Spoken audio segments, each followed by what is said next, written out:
think the first thing to say is that we don't want to minimize Maharishi's achievements. Teaching TM to millions of people around the world, and when we say TM, we mean the technique of transcendence, was perhaps the greatest spiritual development enterprise in known history. And millions of people were learning TM, tens of thousands of people were becoming TM teachers and learning advanced techniques. TM centers were being established around the world. It was a huge accomplishment, and it all proceeded from the brilliance and the intense focus and leadership and energy of one person, and that was Maharishi Mahesh Yogi.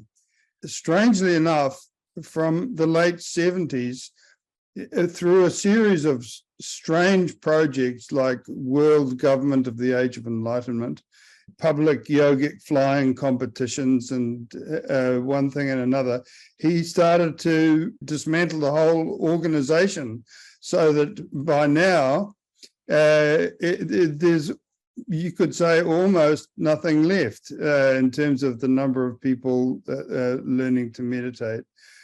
So it was a strange phenomenon, and now we find in the last few months it's become very clear, although some people were telling us years ago that his personal behavior left very much to be desired. He was taking advantage of young women. The reason for today's talk, for which we're very grateful to Susan, is that there will be some people, there will continue to be some people who are in denial about this fact, and really the evidence is becoming overwhelming, and Susan's going to walk us through the evidence. Susan practiced Maharishi's TM for many hours daily in the Himalayas, the Swiss Alps, and other areas with serving Maharishi. She served on Maharishi's personal staff for 6 years in Spain, Mallorca, Austria, Italy, and Switzerland. She's the author of 20 books, many of them published by major publishing houses, and she's won 46 prestigious book awards. She holds a doctorate in divinity, and she's done over 700 speaking engagements and over 1,300 media appearances.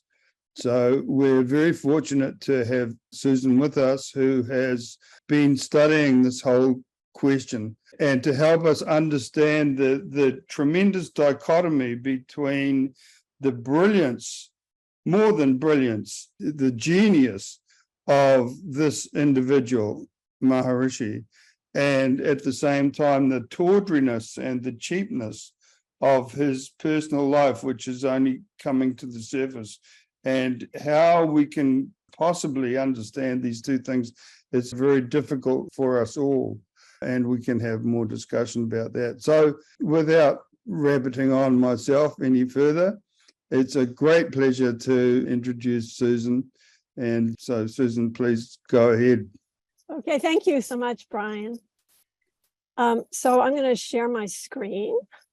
So today's presentation, Maharishi After Dark, Many Loves of the Yogi. These are some of my books, by the way. And this is my latest book, The Inner Light, How India Influenced the Beatles, which, by the way, is a very detailed book. It's got 912 pages, 170 very rare photos, 130 QR codes, and very well researched with 950 endnotes. So it's quite a big fat tome. And also, as Brian mentioned, my memoir has won 13 book awards, Maharishi and Me, Seeking Enlightenment with the Beatles Guru. Also, I was featured in the movie The Beatles in India, which many people have seen on airplanes, because that's widely distributed on airplanes. And also I was in another film, Here, There, and Everywhere. So just to prove that, yes, I really was with Maharishi, here I am. I'm this person over here. Just use a laser pointer here. I'm this person here. And that's in Bangalore in June of 1970. So this is Maharishi Mahesh Yogi's passport, where he claims to be Bal Brahmachari Mahesh Yogi. And Bal Brahmachari means child or baby, child celibate. So it means that he was a celibate from birth, according to his passport. Okay, so Mia Farrow. She was a multiple award-winning actress. She was married to Frank Sinatra, and later she was married to Woody Allen. So this is on January 22nd, 1968. Maharishi is lecturing in Sanders Theater at the Harvard Law School Forum in Cambridge, and that's where he met Mia and Prudence. Then Maharishi covered first-class airline, hotel, taxi, and sightseeing expenses for the Farrow sisters, and he traveled with them on January 24th from New York to London, Paris, Bombay, and New Delhi on their way to Rishikesh. This is them traveling to Rishikesh. Once they got to Rishikesh, by the way, this is Maharishi's bungalow in Rishikesh. On Mia's birthday, February 9th, lavish flowers, balloons, pennants, candles, and incense festooned the hall. Maharishi placed a silver paper crown on her head. Students presented 50 gifts provided by Maharishi, which Mia accepted with smiles and variations on the theme, quote, "Wow, just look at that," unquote. Afterward, at a private gathering, in an abrasive tone, Mia vented uncensored feelings, quote, "I'm so effing mad. Have you ever seen anything like it? I feel like an idiot up on that stage with everyone bowing down to me," unquote. She raised a glass of champagne, quote, "To the last night in this holy place. Ha, that's a laugh. Maharishi's no saint. He made a pass at me when I was over at his house before dinner." Stunned, Maharishi's publicist, Nancy Jackson, asked how she could say something like that. And Mia insisted, quote, "Look, I'm no effing dumbbell. I know a pass when I see one," end quote. Mia described that Maharishi made her kneel before an altar. He performed puja to Gurudev and placed a garland around her neck. Then, quote, "He started to stroke my hair," unquote. When people tried to convince her this was an honor, Maharishi was blessing her, she insisted, quote, "Listen, I know a pass from a puja," end quote.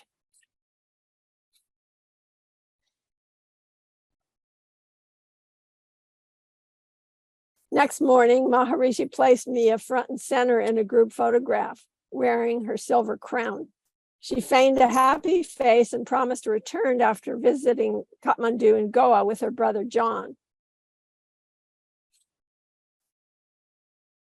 After the Beatles arrived at the ashram, Mia returned to Rishikesh with her brother John. That's him in the picture there with John Lennon, John Farrow. She finally left India on March 7th to make a film, Secret Ceremony, in England with Elizabeth Taylor. That was more than a month before John and George left the ashram, so she was not the primary cause for the Beatles to leave. In her 1997 memoir, Mia described the incident with Maharishi. Maharishi said, quote, "Now we will meditate in my cave," unquote. In the basement of his house, they meditated 20 minutes before a flowered sandalwood-scented shrine to Gurudev. After they stood up, she recalled, quote, "I was blinking at his beard when suddenly I became aware of two surprisingly male hairy arms going around me," end quote. She panicked and bolted up the stairs, apologizing as she went. She raced to her sister Prudence, who responded, quote, "It's an honor to be touched by a holy man after meditation, a tradition," which, by the way, I've never heard of that tradition. But Mia left and was frightened when Maharishi's brahmacharis followed her. Ned Wynn was the son of film actor Keenan Wynn and the grandson of comedic actor Ed Wynn, and he was Mia's childhood friend. After I first learned TM, Ned became my lover. Later, we both served on Maharishi's staff. Ned was known as a, quote, skin boy, end quote. These doorkeepers / personal assistants spent every waking moment with Maharishi and slept in the room next to him. They carried Maharishi's deer skin and placed it wherever he would sit. At any given time, 2 or more skin boys took shifts guarding his door, greeting visitors, screening phone calls, and doing Maharishi's bidding on 3 to 4 hours sleep each night. Ned said that in the early 70s, quote, I had direct contact with Mia and a very clear and direct conversation with her regarding Maharishi's advances. She told me and Nini White Winquist, that's the woman pictured here, that Maharishi got her alone in his pad in Rishikesh, put his arms around her and tried to get her to lie down with him. She was confused for about 3 seconds. Then she jumped up, ran out, told her sister, then she took off for Goa. She said that Maharishi had her followed for weeks by some of his brahmacharis. She was actually scared of them. She said it was clear he wanted her to engage in sex with him. And Ned said, I didn't believe her at first because I had the proto-Fairfield disease, but clearly she was telling me the truth. After all, she was the chick that married Frank Sinatra. Like she didn't know when some guy was making a move. Duh. As he described in his memoir, We Will Always Live in Beverly Hills, quote, the former Mrs. Frank Sinatra, quote, the former Mrs. Frank Sinatra turns to me. Ned, she says with great patience, don't you think I know when a man wants to F me? All right, our next woman we're going to talk about here is Rosalind. This is Rosalind right here, the woman I am circling. This is Mia Farrow. They have quite a resemblance. Rosalind, a school teacher from Brooklyn in her late 20s. This is Rosalind right here.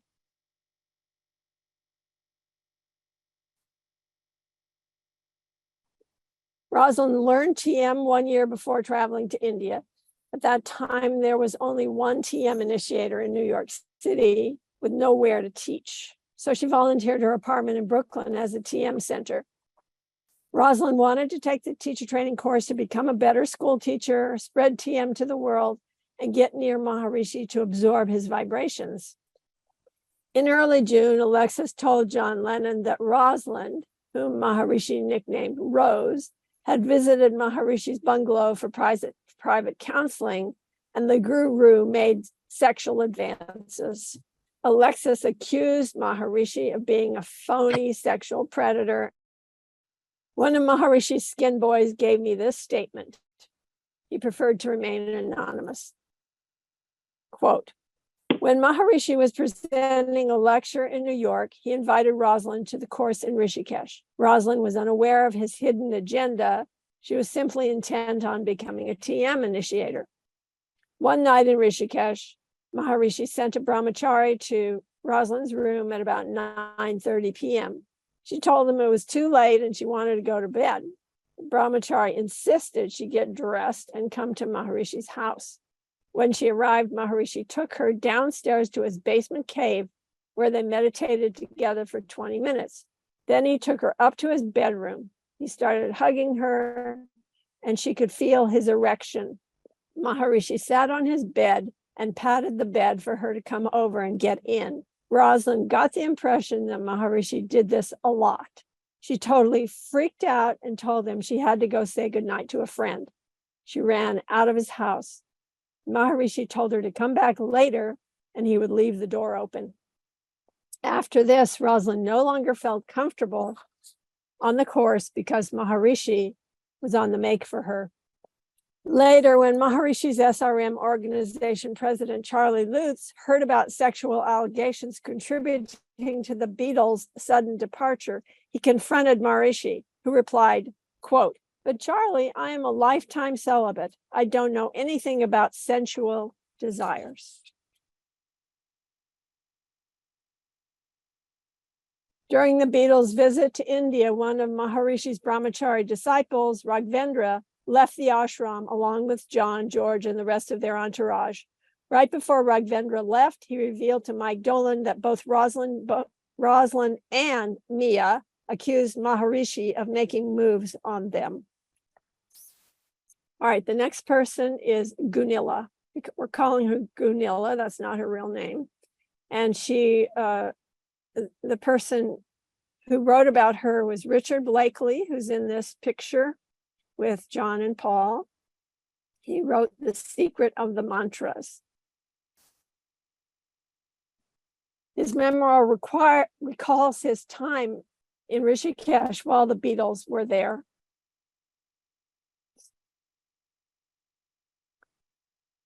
At that time, Richard Blakely fell in love with Gunilla. She's sitting next to him.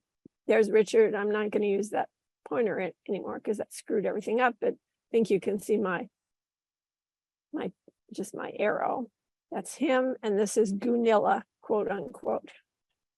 Gunilla. So at that time, he fell in love with Gunilla, and she was a tall, slender, attractive Swede. She recounted reluctantly that because Maharishi had invited students to see him anytime, she visited him in early mornings whenever the spirit moved her. Always happy to greet her, Maharishi would often send other guests away. Understanding and forgiving, he was like the father she had lost. But that morning was different. The meeting began like any other, but after a long silence, Maharishi asked her to shut the door. Then he asked her if she would do something for him. She agreed, and he asked her to take off her blouse. After a few seconds hesitation, she removed it and exposed her breasts, rationalizing she should never be ashamed of her body. Maharishi laughed, waved his head side to side, and said, "You are so beautiful." Gunilla felt both excited and ashamed. He asked her to move closer. Then he reached out and jiggled her breasts back and forth. It was so strange and silly that she burst out laughing. Maharishi stopped, leaned back, declared he was tired, removed his shawl, and lay on his back. Then, after a while, Gunilla put on her blouse, said goodbye, and left. Richard pitied Maharishi's inept attempts at seducing a woman, yet he worried the guru might try again. Sure enough, during Gunilla's private meeting to become an initiator, Maharishi invited her to come to Rishikesh and stay with him. Gunilla told Richard tearfully, quote, "It was so awful. I could see he was embarrassed. I could tell that he was really asking me. He didn't have the nerve. He didn't dare say it right out because he's such a coward. Ricard, I don't want to sleep with a fat 50-year-old man, even if he's the greatest guru in the world," end quote. In 2021, Richard Blakely confirmed, quote, "I am certain that Maharishi groped Rosalind in his bungalow because she told me about it in lurid detail, and he also did the same thing to the woman on the course that I was seeing at the time and eventually married, Gunilla, all the time preaching celibacy to any men on the course who might invade his territory." Okay, there was another woman. There were actually 4 women on the Beatles course that Maharishi made a pass out that we know about. And one of them is my friend who was a 108. She said, "I did have an experience in Rishikesh that I never thought anything of at the time, but having heard of so many stories lately, I do sometimes wonder. Maharishi used to see me after the Beatles. He often used to summon me after the evening lecture.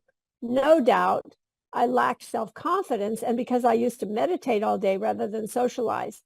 He kept asking me to come closer one night when I was alone with him in his bedroom.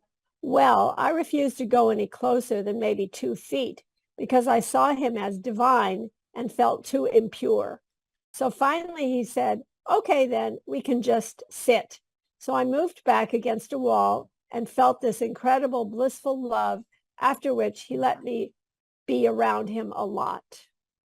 Okay, Linda Williams Pierce. Okay, I have some very personal experience about this. In Rishikesh, India, right before my TM teacher training course in Rishikesh in early January 1970, a 22-year-old British woman approached me unexpectedly with a confused, troubled look in her eyes. Linda Williams, later Linda Pierce, said something had happened. She was freaked out and she could not talk about it. Yet she blurted out that Maharishi had hugged her.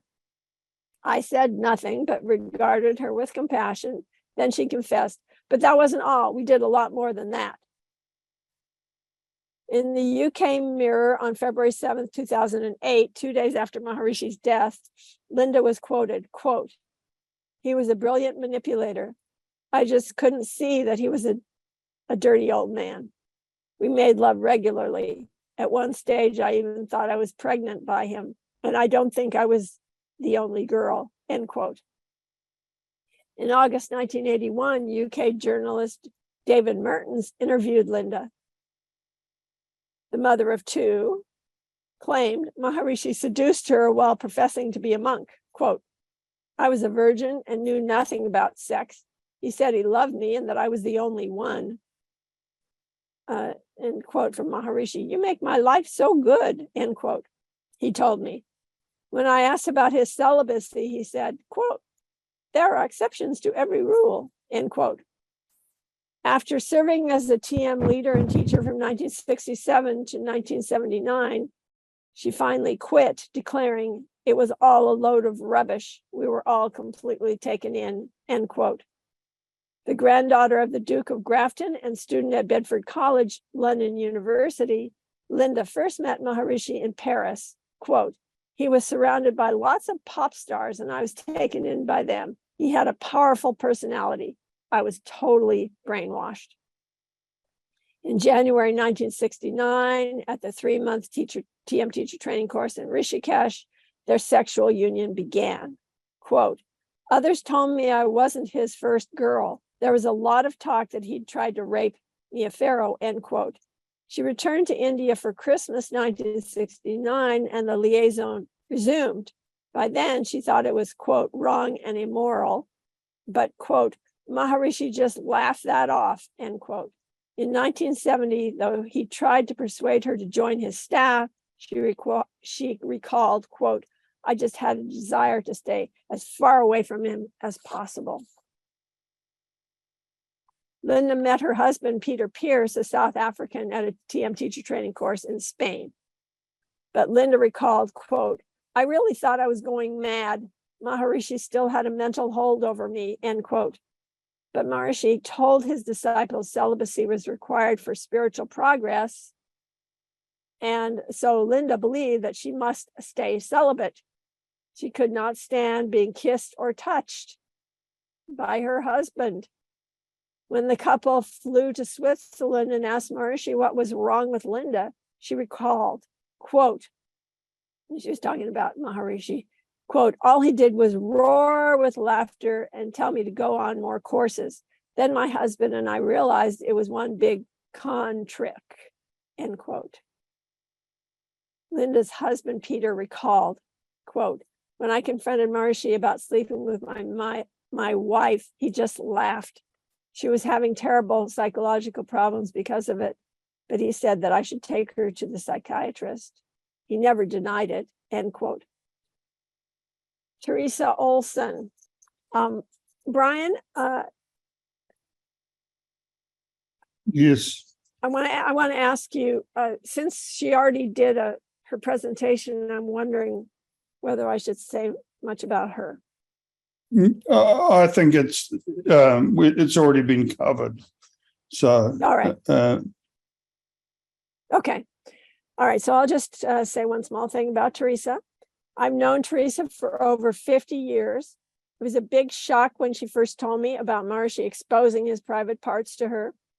She kept it secret for decades, and she expressed to me she was terrified that if she ever told the secret publicly, she would fear for her life. On the previous video posted here, Teresa finally came out publicly and shared her experience, which happened in the fall of 1969. So I just have a few pictures of Teresa. There she is, eating a popsicle in Disneyland with Maharishi.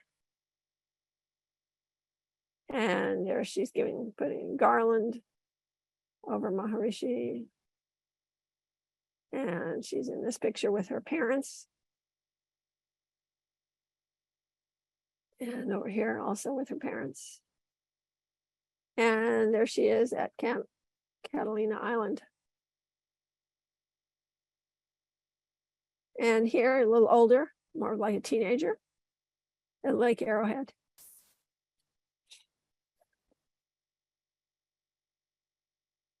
And I'll just say one thing that Teresa says, quote, "I've carried a stain in my soul ever since that event, and I did my best to hold back and let others move in so that I would be in the background and not bothering Maharishi as he accomplished his mission."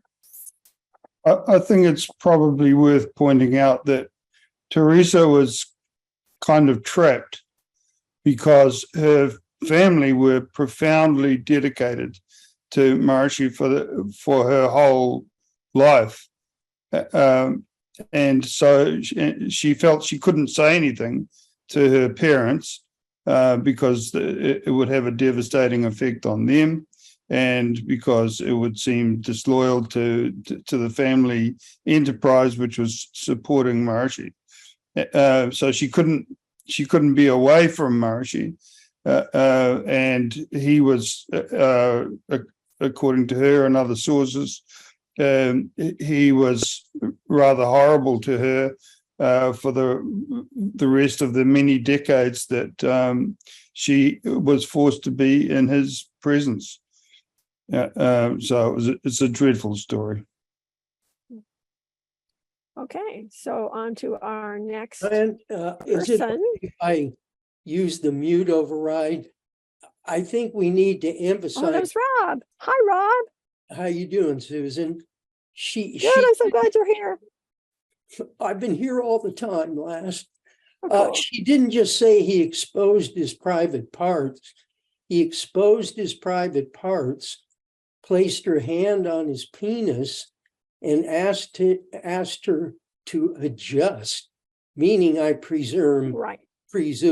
give me an erection. So just in case anyone has missed that important detail, I throw it in there. Thank you. Thank you, Rob. Okay, so Judith, our brave woman who came out of the closet.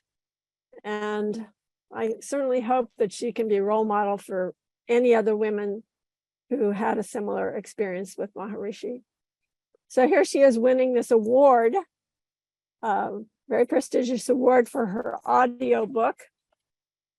This was for the book Robes of Silk, Feet of Clay that she came out with, and waited until Maharishi had passed before she came out with it. And she told me,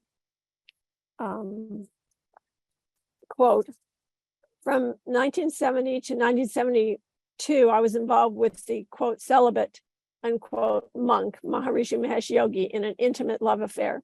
He told me not to tell anyone. I waited until he passed to write my book, Robes of Silk, Feet of Clay, which tells the story of my travels to India in the hopes of having a deeply spiritual experience. I had a very human one instead. Since 1968, I'd been part of a meditating community in Cambridge, Massachusetts, while attending university.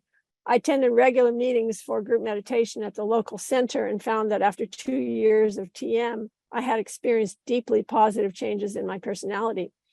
The creator of the TM movement, Maharishi Mahesh Yogi, had been spoken of with reverence by the young leaders of the center. It was his goal to spread meditation throughout the world. And I thought that he must be a very special and wise man. Like so many others of my generation, I too wanted to spread love, peace, and harmony in the world. So when I found out I could become a teacher of TM, I jumped at the chance.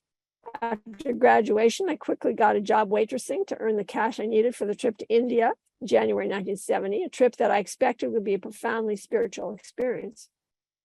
Once in Rishikesh, waiting in Maharishi's villa for a personal appointment, along with all the other future meditation teachers, I remember thinking that I would soon meet a truly holy man. Maybe he would be something like Jesus, I thought, or at least like one of the apostles. The thought of meeting someone that divine was so exciting. After all, he was a living prophet. I could hardly believe my good fortune. Finally, it was my turn to walk down to the small table and chair placed in the garden in front of Maharishi. But then something happened I didn't expect. During my very first meeting alone with him, he started to treat me as though I was somehow special. I was surprised and thrilled at the same time. This living prophet, my new master, seemed to like me. Yet it wasn't until he started touching me some days later, while at the same time telling me not to tell anyone, that I finally understood he was attracted to me as a woman. A healthier reaction to his advances would have been to push him away in anger and disillusionment. But no, I felt chosen. I often think that my religious upbringing may have had a lot to do with my way of reacting. The entire story of our affair is in my book, Robes of Silk, Feet of Clay. So let me just summarize by saying in the beginning, I believed I would be devoted to him for the rest of my life, living publicly as a kind of nun and then secretly as a lover/wife. Two things changed my mind. Firstly, the realization that he was meeting with other young Western women. And secondly, the insight that I had become completely dependent upon his moods and the way he treated me. Today, I'm infinitely grateful that I had that insight. Had I remained in the TM movement, I would have lived a miserable life. Continuing. Susan? Yes. I don't know if this is appropriate. The group photo in Rishikesh is so rich in players in this drama. Do you think everyone might like? I mean, Angelica's in there. Right. So we have in this picture, we have Angelica. You have Hannah there also. We have Hannah, who I'm going to be speaking about in a few minutes. We have Hannah. We have Judith. We have Rob. We have Ashok with And Rob. you have yourself also. We have Prudence. We have me. And, so many others. Yes, And you have down in Helga, front. You have Helga Fierno up there who was. yes, we have Helga right here. Helga was the finance woman. She was Yes. Where's Connie? closer to Maharishi than really anybody else as far as working relationship. Down in Somebody front, else- Susan, Yes. immediately in front of Maharishi. Well, that's Marilyn Jest. All right. Very big resemblance to Mia and to Rosalind, very much resembling. Yeah. But no, we know nothing about, anything about her relationships except that she was very close to Maharishi. Is Connie in there? No. No, Connie wasn't there. He was in 1969. He might be in another one that's coming up. I have a picture of the 1969 course. And you have David there also. David Fisk? Yes, there. Where's Dave? Yes, David Fisk. There David Fisk. He was on our Okay. course. So we know them all. Yeah, Shall I there's leave many it? people. I see Bevan Morris too. Bevan, yes. Yeah. Mhm. Devendra and Bevan and all There's the Devendra. others. And David Mhm. Fisk is my teacher. Rindy Yeah. Schwartz is on the left side. Rindy is here. There's Yes. Rindy right there. And up there you have a Swedish Per, is his name. He was also around during that course, but I don't know his last name. And there's lots of Swedish people here, there, Yeah, we had a lot of Swedish people on that course, yeah. and And they there's are, Jeffrey Baker, I spoke about him earlier. yeah, and there you have Peggy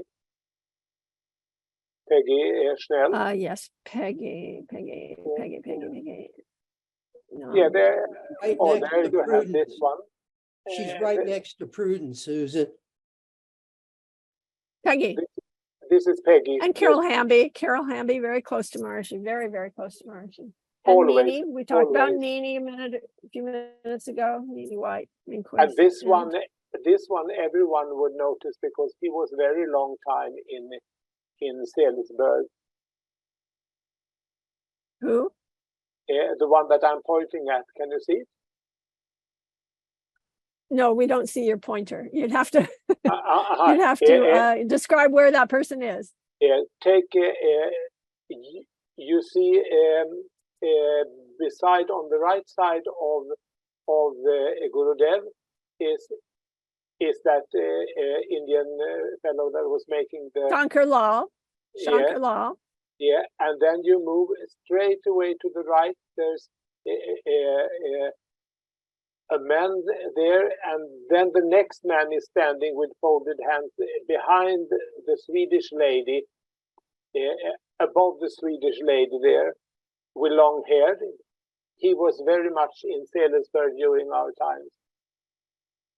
No, move down. Are you talking about Bob Doan? No. No, down, go down. That's Bob Doan in the back row. That. Yeah, that's Bob Doan. Yeah, but You're talking about, that one, yes. yes, I know his name. All right, so I'm continuing with what Judith is saying. Susan Shumsky accurately uses the word convoluted to describe all of the theories, stories, and gossip surrounding the Beatles' departure from Rishikesh. There is a reason it's all such a mess.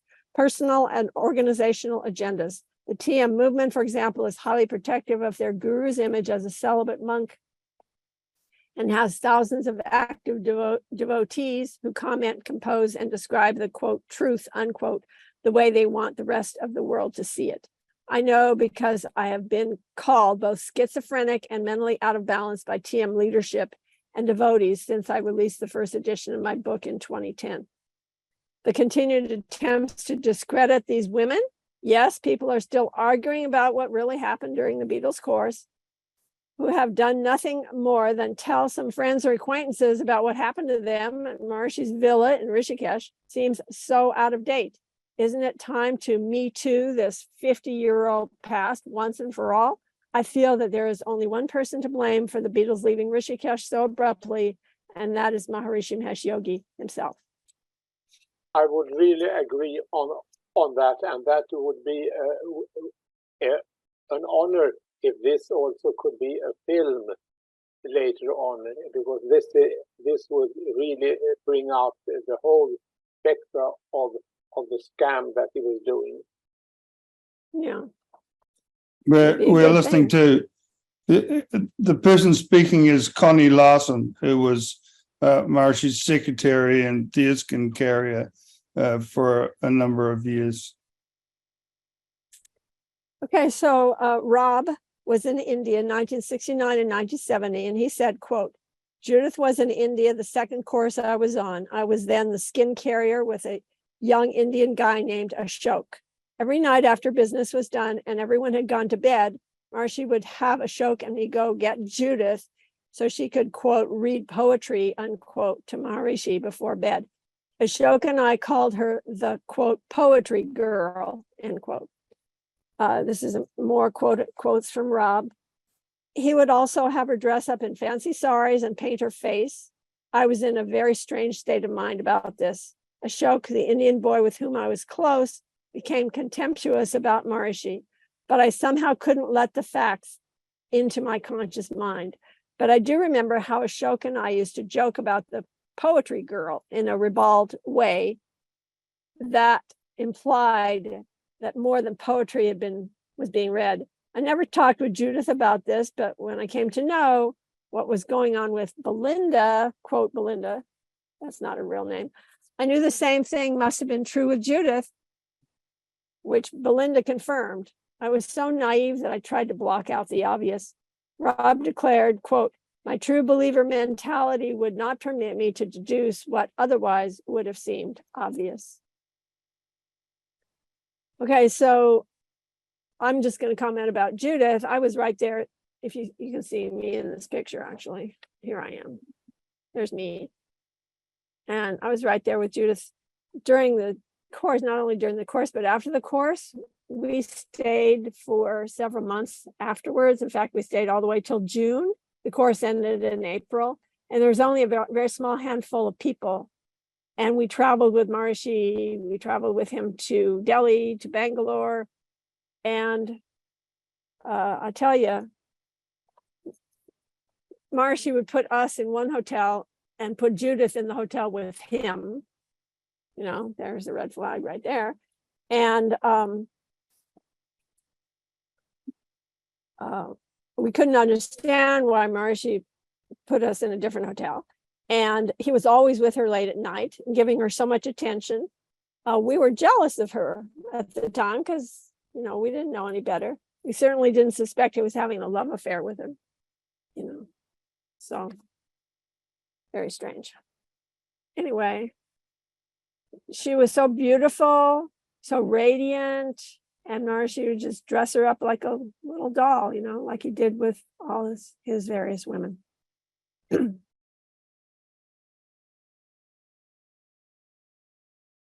Well, we'll talk about transcendental meditation in a moment. What Right. I just wanted to do was just for fun to find out a little bit about who you are and where you came from.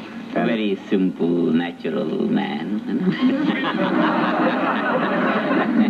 And you have been a monk all of your life, Yes. and you're a lifelong. And I am very old in every country by now. There's nothing new about me in any country. And you're a lifelong celibate, is that right? Yes, I'm a life celibate. As a monk. All right, the next one we're going to talk about, I call her Elsa.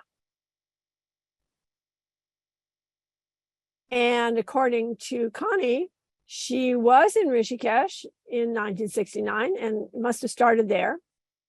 And she was in Rishikesh in 1970, which is right here we are with Elsa. There's Judith, there's me. And there's Satchinan, by the way, and Jerry.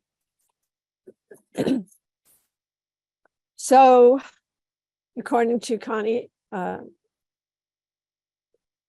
she also was there when Connie was a skin boy in Salisbury. And what years were you skin boy in Salisbury, Connie?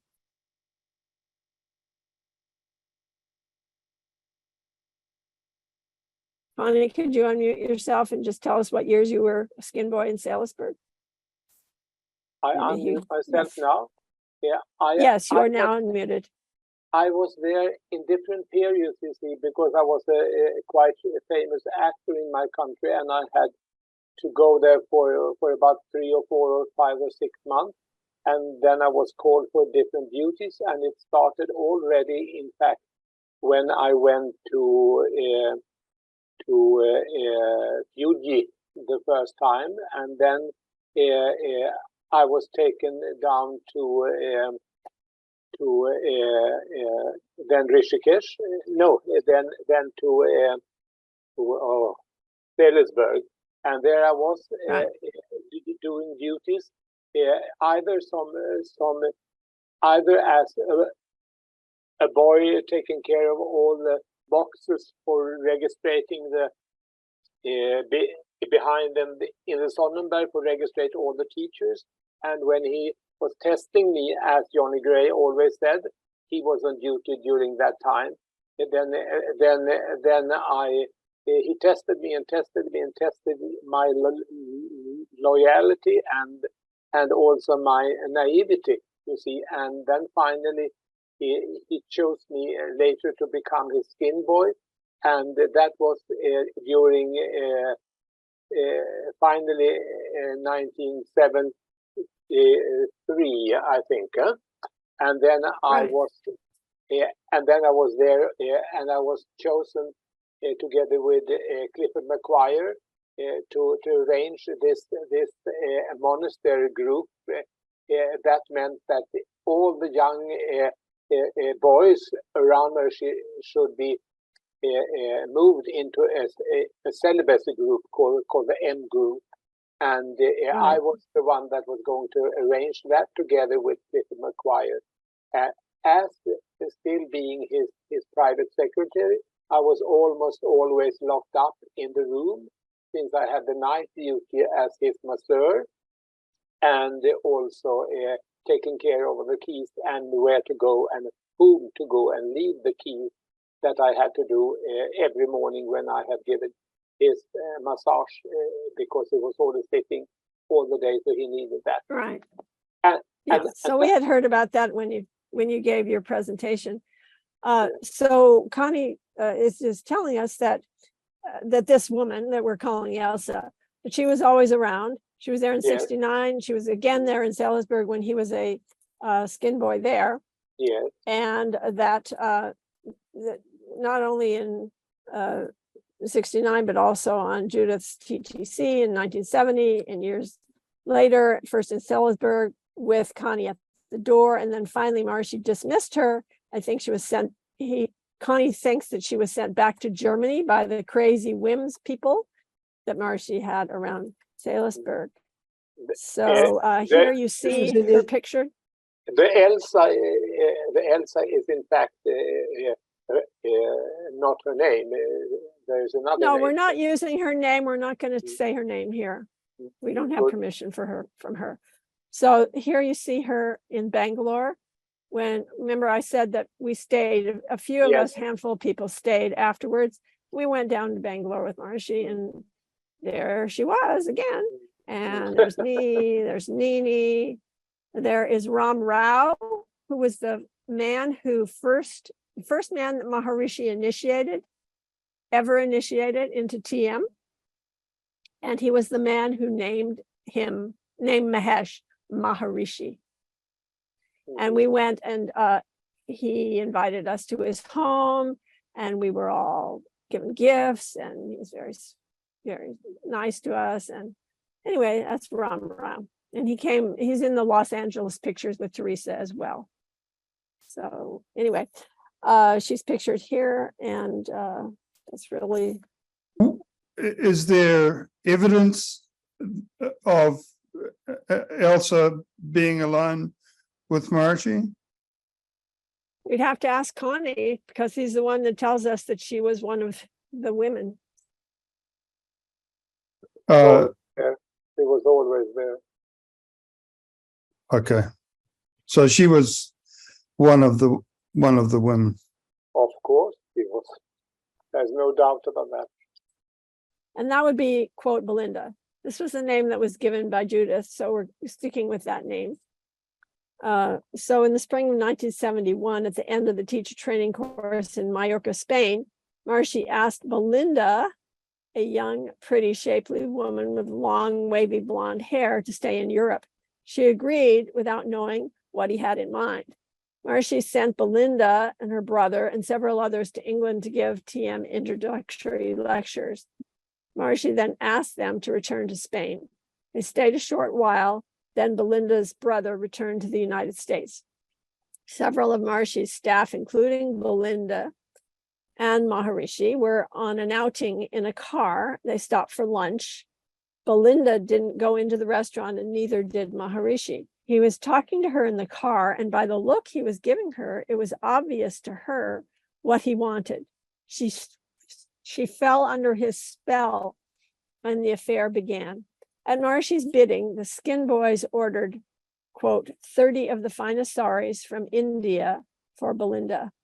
Late at night, after his visitors had dispersed, or early morning before the rush began, Belinda would be summoned. Donning a sari and makeup, she would, quote, recite poetry or, quote, read the mail for a couple of hours. The skin boy would be dismissed to, quote, go and rest, or to wait outside the door. Rob Gordon, the first Westerner that Maharishi initiated as a brahmachari, celibate monk, said, quote, I did not get sent to bed. I had to wait outside the door until Belinda left. Then she would appear rumpled and smeared. I also watched her mental state deteriorate. Clearly something bad was going on. Several of Maharishi skin boys personally revealed to me details of this liaison. Casey Coleman, he was one of the skin boys, he told me, quote, at one point I had the job of being Maharishi's doorkeeper.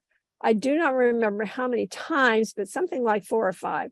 The last thing at night or early morning at 2 a.m. when everyone was gone and it was just me and him, he would tell me to get Belinda to do the mail.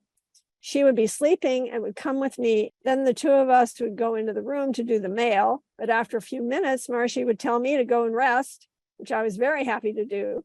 The thought of them having sex never entered my mind. I never talked to Belinda about it. I only heard about it secondhand from Ned, Rob, and Billy. But then thinking back on it, I wonder why I couldn't have seen the obvious. guess. Ned, Rob, and Billy being Maharishi's secretaries.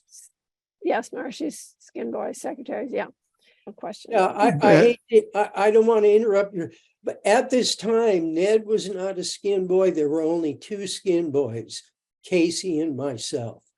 And during this period of time, one of us was on the door. There were other helping people around, but we were the skin boys at that time. And this was in Mallorca. Correct. Yes. All right, so Casey also said, quote, but here's something also interesting. Right at this time, Maharishi got all fired up that women should not cook for him, that women cooking for him or even being in his kitchen was having some negative effect on him. So I think he was trying to find the reason for the desires showing up in him. Okay, so skin boy Billy Clayton, he said this to me. Maharishi was spending a lot of time with Belinda. She spent a couple hours every morning in his room, quote, reading him his mail. Though sometimes there wasn't any mail or very little. Maharishi was buying clothes for her and suggesting how she should dress. Once, when a man who had been her boyfriend came to visit the course, a wealthy guy who came to donate money, Maharishi was very grumpy and after taking the gift, dismissed the man abruptly. While it was going on, Judith and Belinda's best friend, June, approached Belinda. They saw what was happening and told Belinda that she would be just one of numerous women that Maharishi had already had. This caused Belinda to want to escape.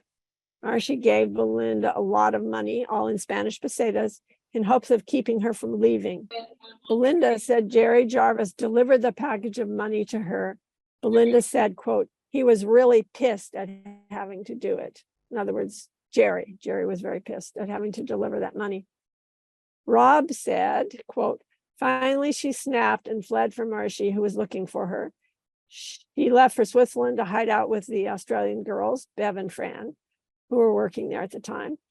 And there, Belinda called her brother at the TM Center in the US. She was crying, explaining some details of the affair with Maharishi. When Maharishi found out that she'd left, he was beside himself. He spent hours on the phone trying to coax her back.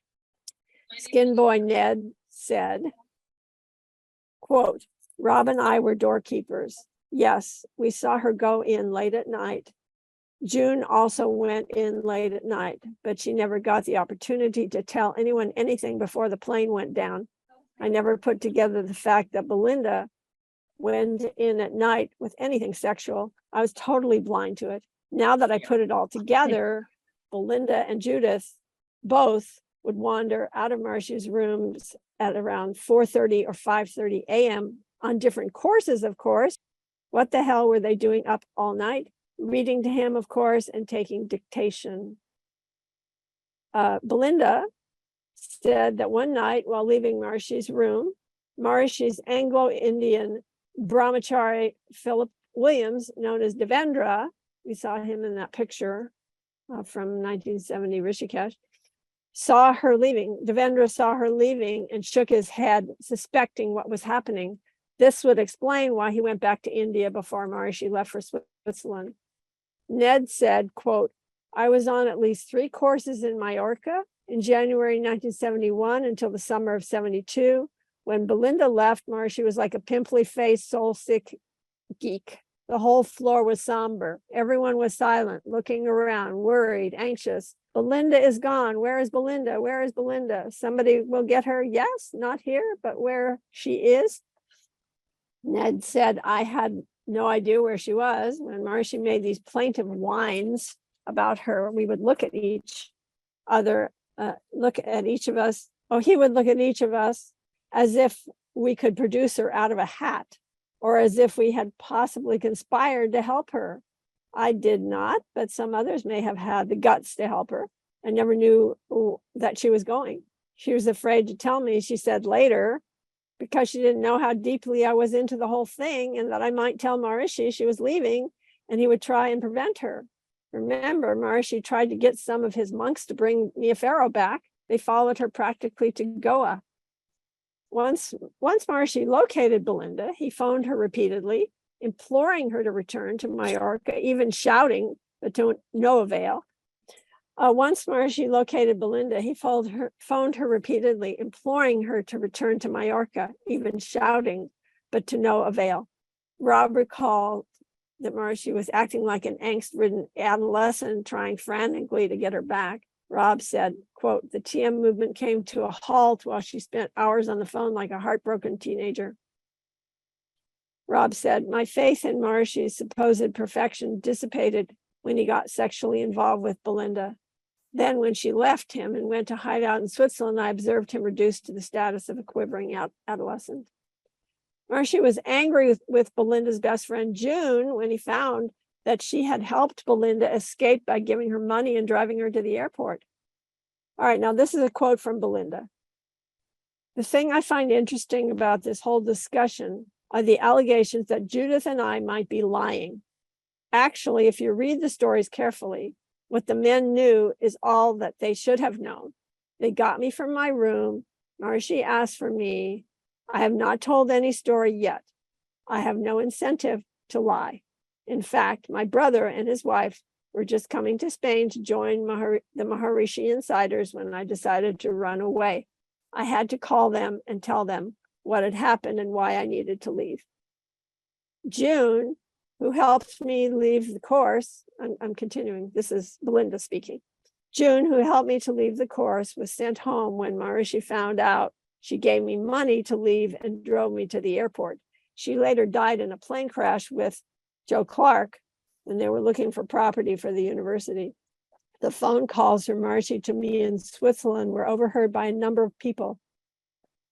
I posed this question to Maharishi, quote, how can a man around whom women must not show an inch of skin, for whom celibacy is such a core espoused value, fall into such a pit? So also, I just want to mention, we've now outed June as April Clemens since she is no longer with us. So June is what, I just want everyone to know that June is April Clemens. Yeah. Thanks, Rob. I was just being overcautious because someone had mentioned, what about her family and so on.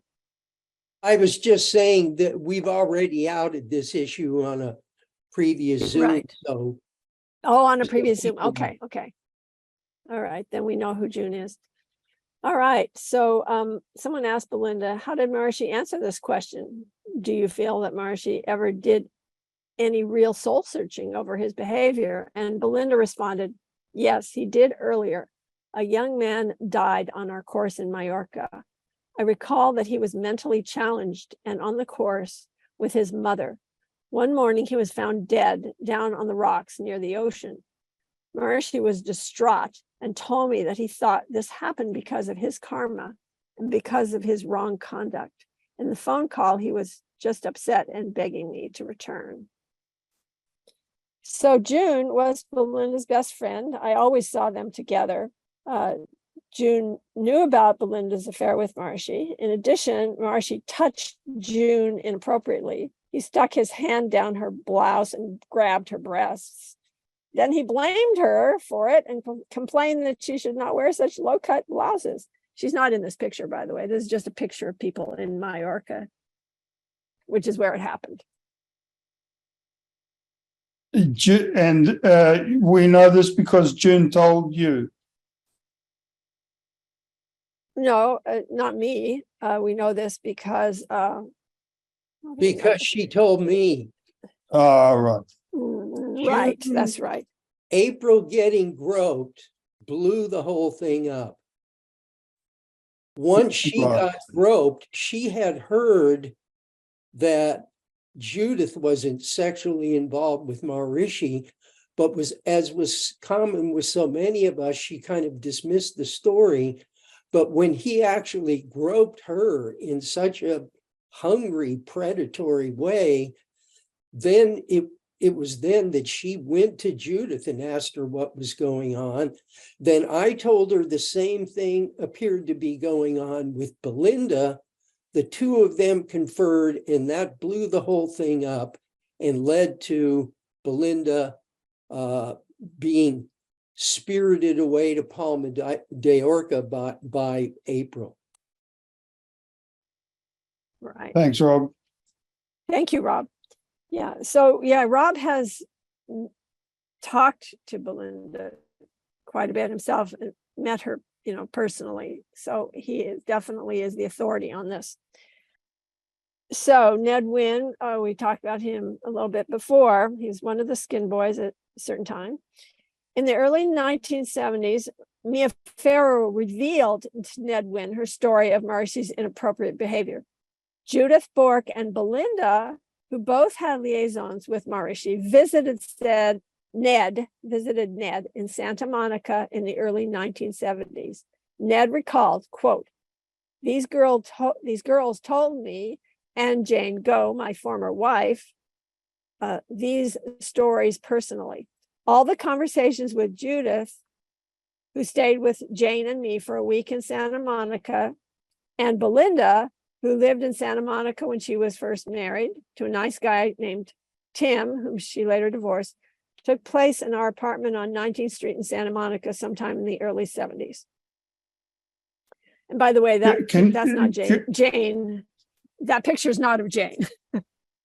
Can you repeat that for us, Susan? Ned had a conversation with which women? Who? Was Judith? Okay. It was Judith, Bork, and Belinda. Judith and Belinda.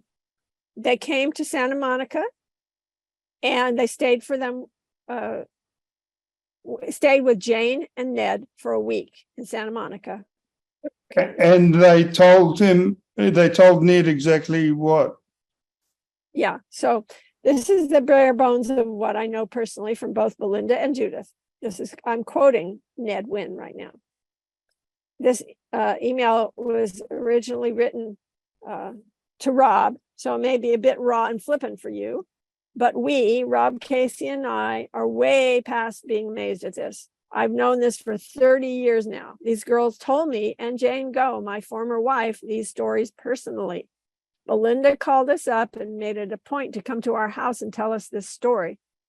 She was angry about it. She felt that she had been taken advantage of by Maharishi because of his power and aura he had. Once the blinders were off, she felt abused and cheated, as if she had been effed while in a stupor. Judith spent a week at our house. It was intimate. I have absolutely no reason to doubt them. Though when I was in your shoes, I doubted Mia Farrow, who told me about Maharishi's overt sexual passes at her. I thought she was mistaken. I no longer believe this stuff is untrue. These things also happened, I believe, but have no firsthand knowledge with June and a South American woman who was around before we were. There are obviously a number of girls that he screwed that we know nothing about, and it went on for at least 20 years. Someone besides me has got to know this. Jerry, for one, the Australian girls, Bev and Fran, Devendra knew, Billy had to know. I'm continuing to quote Ned here. The girls are very explicit. There was no coy innuendo. They were forthright and anxious to tell it, as it was definitely an unburdening to the only two people they apparently thought would give them a fair hearing and not be dismissive, etc. They did not sound like women who were making anything up or embellishing on a look they got or something. There's no doubting any of the substance of what they told me. These girls were not rumor mongering or trying to self-aggrandize. They both had completely different points of view on Maharishi. As I said in a previous email, Belinda despised him. Judith loved him. They both effed him.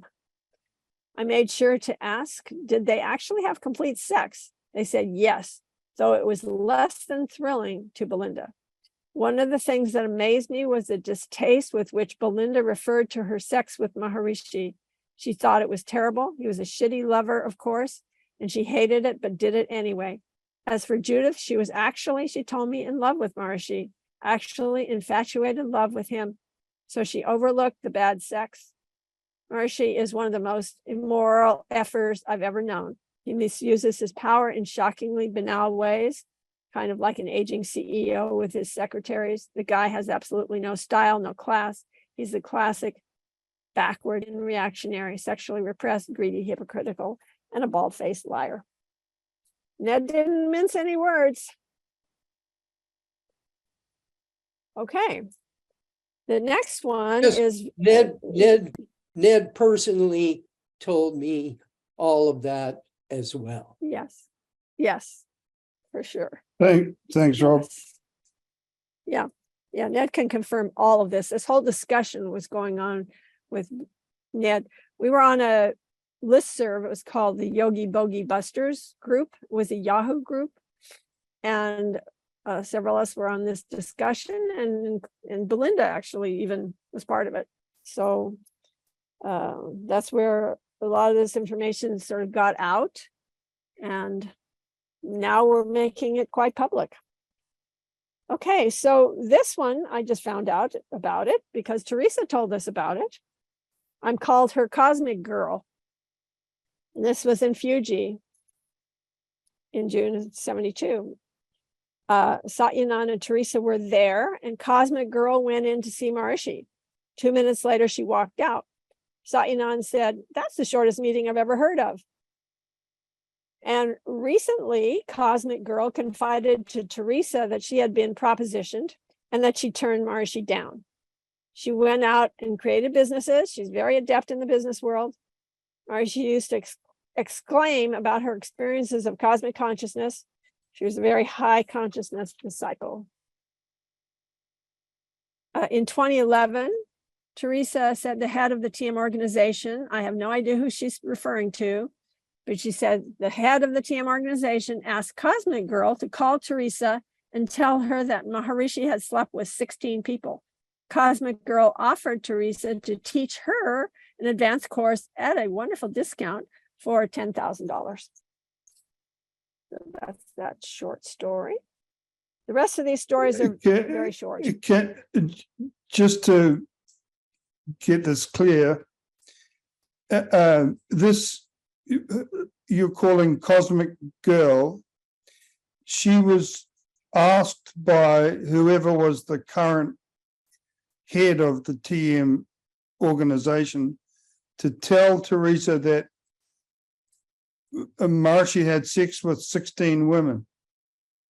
Yeah, that's what Teresa said. And we know the name of this Cosmic Girl, and I know her name. Yes, and she's known to many people. she is known. Yes. Yeah, In fact, okay. Teresa really revealed it. She revealed it because she said her initials on the previous Right. Zoom. Yeah. Susan, I think it's important to know the context of how that happened. And Teresa isn't with us, but as I've understood the story to be, there was an interaction going on with Teresa and said leader, and Teresa was talking about what had happened to her, and then the attitude was, "What happened to you?" Well, in other words, instead of answering her directly, he sent someone to tell her, "Look, you're not special. There were 16." At some leader, oh my gosh, with the leader, we know who she's talking about, right? We know who that is.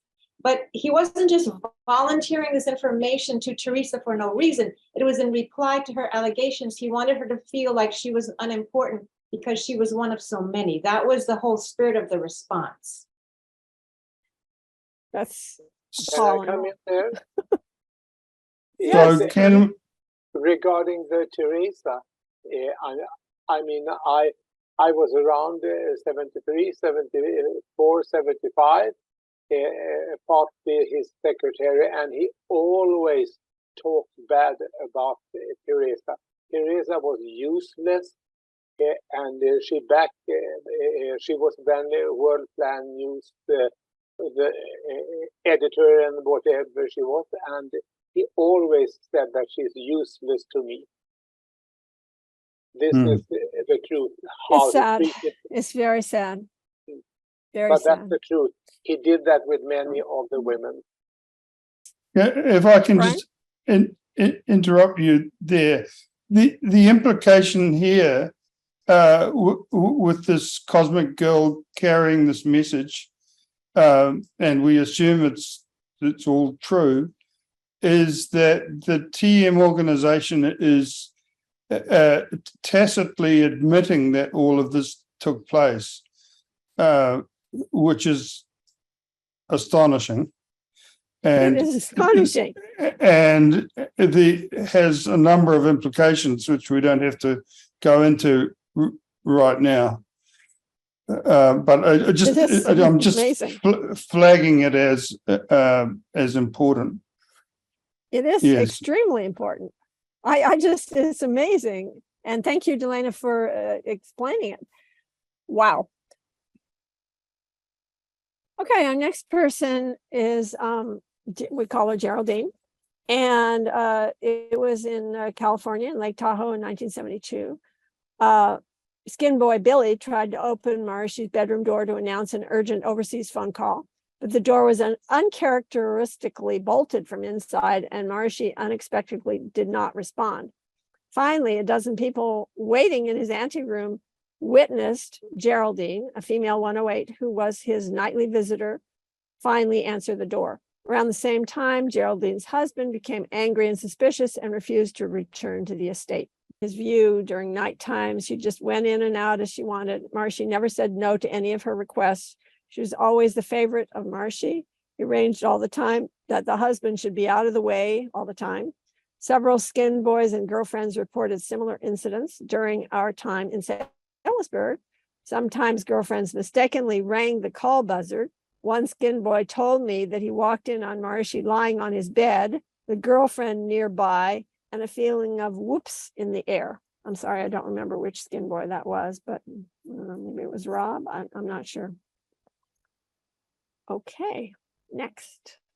Dr. Jesse has given permission for us to talk about her. But she was not sure about Maharishi's intentions towards her, but she expressed that she felt like she was being groomed, quote unquote. This was a teacher training in Lantia in the fall of 72. She said, I was alone in the lecture hall. Maharishi came in alone. I was shocked because he usually had a skin boy with him, but he came in alone. I gave him some coral to bless. He told me he felt I was very beautiful. At the time, I thought, that's sweet. Several weeks later, it was time for Jessie to receive the mantras as a new TM teacher. She said, quote, I went to a room with a sheet dividing the room. I was told to go behind the sheet to get final teacher instruction from Maharishi. I went on my knees in front of him to bow down to his feet for the usual Indian respect for elders. He grabbed my arm and pulled me up close to his body and said something like, you don't have to do that. I'm just like you. It was uncomfortably close, right next to his body. Then we heard voices behind the sheet as other people entered the room, and he stopped and finally finished the final instructions and gave me the mantras to use. The other incidents were 3 years later in Switzerland on the 6-month course. There were several occasions when Jessie was walking alone in the hallway. Maharishi appeared and he would stop and just stand there and look me up and down. It was really quite uncomfortable, not what she would expect out of her enlightened master. On that course, she said, he called on me a lot to speak about my experiences. And then she continues, she said, he invited me to stay for Vedic studies course, and eventually he invited me to his room. I felt weird about it, especially when she thought about the other encounters. I didn't go to his room. I rebuffed him, and that whole thing shifted. He said, don't stay for Vedic studies. These incidents felt weird to me. Every time they felt off. I felt these were signals from him for me to be closer to him. Okay, now here's another story. This is from a former member of the Purusha program. Quote, it started like this. I was sitting after a retreat and we were talking about the integrity of gurus or lack thereof. And I was saying that at least I was confident that my former guru, Maharishi, was clean as far as sex goes. One woman challenged me and said that she knew of a woman who could tell a different story. I asked her to tell me who that woman was. She said she could not, as that woman certainly did not want anyone to know a thing about it.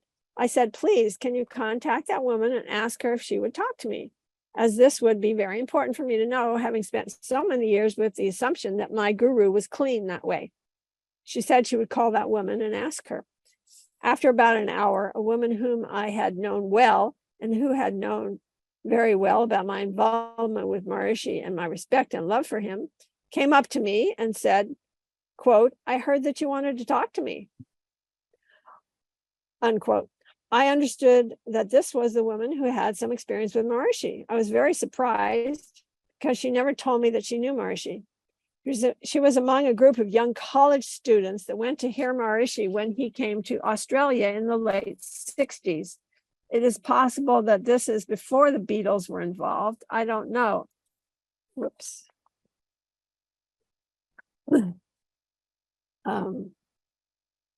Anyway, at one point, Maharishi was flying somewhere with Devendra to a different town, and he asked a few of them, all young girls, to join him, which they did happily. He had given his talk there and flew back with them in the plane. They then accompanied him to the hotel. At one point, he turned to the woman and told her, come, I'll give you my love. She was not sure what it meant, but she did not respond. She thought, no, it cannot be what I think it is. And she let it slide, dismissing any thoughts about it. Although she did not consider herself a disciple of Maharishi, she went to hear him talk a year later. Again, after the lecture, he invited her to come with him and repeated his same enigmatic offer. She said she was curious what he meant and accompanied him to his room. She said he hugged her and kissed her, and that her thought at the time was that he did not know anything about women and was very inexperienced. She said she felt very flattered. She was 19 or so and confused. And she asked him, but are you not a monk? And he let go and smiled and said, yes, I am a monk. However, she was very careful to say, one, that nothing actually transpired. That is, she never went to bed with him. Two, he was very gentle. He did not try to force her into anything. She described his room with quite some detail, and I could satisfy myself that at least she was in his bedroom with the puja set and all that. I asked her why she wanted to be so secretive about it. She said that she did not want to make people who are innocently following him disillusioned about him. She said that she would have never told me anything about it had I not asked for it in a way that I did. I'm not 100% sure what her motivations for hiding the story are. Maybe there's more to it than she was willing to say. I remember people telling me this phrase, oh, this is me speaking. This is not this guy. I personally, Susan, remember people telling me this phrase of Maharishi's, I will give you my love, being described to me on several occasions. I think he used that as a pickup line. I'm gonna give you my love. I'm gonna give you my love. Oh, want a whole lot of love. Want a whole lot of love. But I asked Judith, and she doesn't remember him saying it to her. So that was that. Okay. Next, Madeline. Madeline is, this is from Connie. She was a very outgoing, intelligent, self-assertive, effervescent 108 that I knew very well. And Connie gave the key to Maharishi's door on a nightly basis. And that's really all I have to say about her. At what At what time? This was in Salisbury. No, I mean, at what time of night? Oh, we have to ask Connie. Yeah, usually after that I had made gave him my massage, and that was maybe around 3:30 or 4. Then he told me that you have to go to this room or that room, and this is what I did because I thought that the penny hadn't dropped, you see, so I just went there, but there they were sitting dressed in all these flowers and flower in the hair and whatever. And Madeline, as you see here, was one of them. So we're talking 3:30 a.m. or 4 a.m. Night time, of course. Always night time, since I was locked up as his night skin boy. So you were regularly taking the key and delivering it to various women Yes, at 3:30 a.m. or 4 a.m. in the morning. Yeah. And Connie also had mentioned to me that that at the time he wondered, well, why you're not giving it to John Gray, who was his skin boy. The other skin boy was working at the same time with him. And, you know, why am I giving it to this woman instead of John Gray? He couldn't understand. You know, and John Gray never commented on it, though, during the time that it was going on. And Connie, these women were living, maybe we can go back to the previous picture of Salisbury. These women were living in the Sonnenberg or the Kulm? Some of them, both in Kulm and some of them in Sonnenberg, because Maharishi had a flat there. You can see on the picture. Can you see where I'm pointing at? This is the Kulm. Yeah, this is the Kulm. And this is a Sonnenberg. Sonnenberg, that I'm circling. And here Maharishi was living, and Maharishi was living here. Yeah, but he had his flat also here when he used the Sonnenberg women. Oh, he had a place in Sonnenberg as well. Yes. So just to get things clear in my mind, Maharishi had 2 apartments, one in the Kulm, which is the building in front, and one in Sonnenberg, which is the building behind.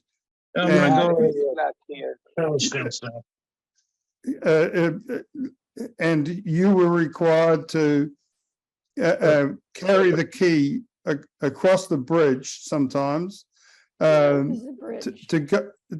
go and deliver the key to women who might be in the other building, or sometimes they might be in the same building because Maharishi was using the apartment in the same building. So the whole thing was kind of well organized, and very, very well organized, I would say. And Connie, how many women were you delivering keys to in the same era or in the same months or weeks? Not months or weeks, because this was going on a longer scale. There were at least two in Kulm, and there was at least 2 in Sonnenberg, and also Max Fleischer, and they were living there also. Max Fleischer and Rosie Fleischer, and one time I happened to stay behind because I didn't want to go follow him to Vittel to a special course there, and I made myself free on request of Max Fleischer, and at that specific time I somehow they were talking very badly about their situation, Max and Rosie, in Salisbury, because Maharishi had started to put Max a little cool the relation down with him, then finally, somehow I mentioned that, yeah, but why I didn't want to go, because I didn't feel good about the whole thing. And then Max Fleischer's wife really understood. So they must have been suspecting these things, Max Fleischer and Rosie, because when I then said that there are so many things with the girls happening there, and I forsay myself, then Rosie put her fingers into the throat and say, "I just want to vomit." That was her response. So they were onto it. Wow. They were onto it, these two, and therefore, of course, Maharishi, they always wanted to go back to England. You see, and Maharishi wanted to get rid of them silently, because he was a very important person in the story of Maharishi, because he was a professor or whatever he was. He was a very well behaved person. And when Rosie gets that some sort of knowledge from me, she was almost throwing up of disgust, and then finally they had to leave. And for the record, Maharishi's apartment was on the left hand in the Kulm, the building in front.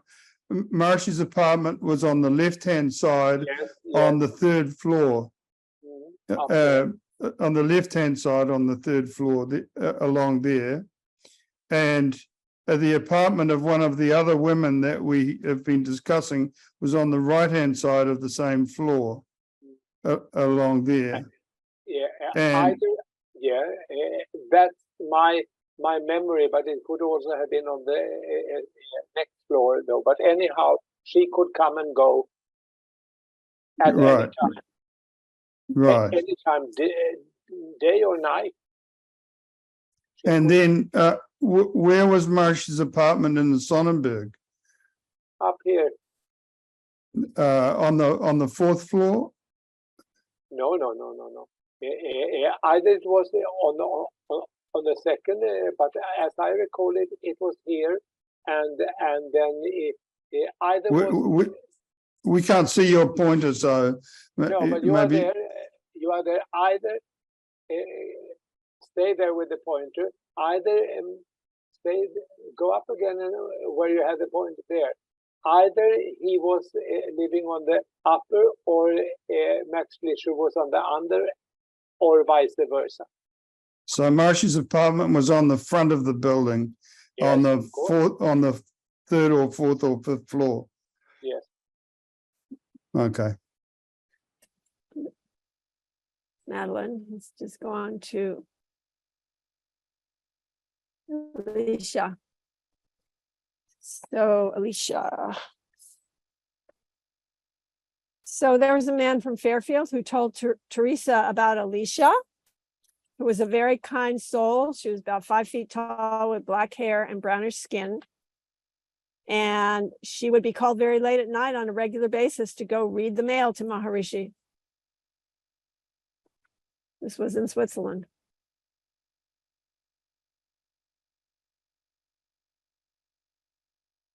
So we have yet to contact Alicia. Right. But so okay, then. So, Yeah, just to get it clear from an evidentiary point of view, is that recently a man showed up on Teresa's doorstep and told her about this particular woman whom we all know, and that she was one of those who was regularly brought to Maharishi's room. But that's all the evidence we have, and we're planning to contact her and ask her for her story. Yeah. Leslie was a striking blonde 108 from 1974. She reported that on at least one occasion, Maharishi had her sit in front of his couch and he stroked her hair. We don't know any more than that, or if it went any further, but it does seem like a very strange thing for a supposedly celibate brahmachari to do. And then we have, this is from a businessman on the East Coast, and this is a quote from him. I have a friend in this area whose wife told my wife and me a story recently. She said her initiator, an English woman with whom she was very close over a period of years, was with Maharishi in the early days and was acting as a personal assistant to him. She helped him with his personal things in his room, etc. Maharishi had her massage him and then asked her to massage him in a sexual way.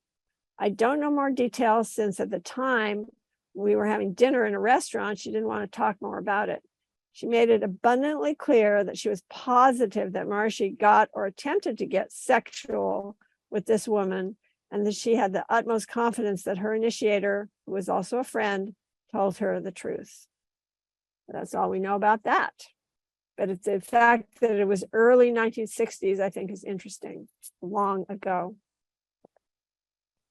And then we have Roberta, and we call her Roberta. That's not her real name. And we suspect that she was his lover from the early to mid 70s and onwards. And Judith and I both suspect that it would be impossible for Roberta to not be one of the women, because she was with Maharishi last at night for years. And because he did the routine spoiling of her with the best saris, jewelry, and special privileges, such as a separate luxury dining room with fancy linens, porcelain, cutlery, etc. Plus, due to the familiarity that I witnessed between her and Maharishi, and the kind of emotions such as possessiveness and jealousy that one might see in couples. That's what I observed personally. I'm sure that there were many others that we just don't know about. I saw photos and a video of a woman who's alleged to be Maharishi's daughter. She has an uncanny resemblance to him. We've been gathering information from those willing to come forward, and some of the skin boys have told their story. We thank Dr. Rob Gordon. We thank Connie Larson, Casey Coleman, Ned Wynn, who's not with us, Billy Clayton, who's no longer with us. Connie Larson, he said, I myself was so very stupid and innocent in the beginning of me being a Maharishi secretary or skin boy, but I couldn't miss wondering, since I was the night boy, all the girls that came when I was finished with the massage around 2 to 3 in the morning. And this picture, he then used to call. And this picture is taken from our Scandinavian tour that I arranged for Maharishi, and this is the picture from Finland. Thank you. He then used to call one girl every now and then, and I always, this is quote from Connie. He then used to call one girl every now and then, and I always thought he was dictating a letter or something in the middle of the night. The girls that came last in the night never looked happy when she came out from the 30 minutes audience, but I never thought of it to be a pleasure or sexual meeting. And this is more quotes from Connie. Since I also so naive I was. Yeah, right. Since I also was Maharishi's private secretary and skin boy for a while in Salisbury during the 70s, I became suspicious about his celibacy, that he always wanted all us, the M group boys, to uphold around him. I had some nights every week to leave the key to his inner doors in the late hours to some of the regular girls living in the Hotel Kulm.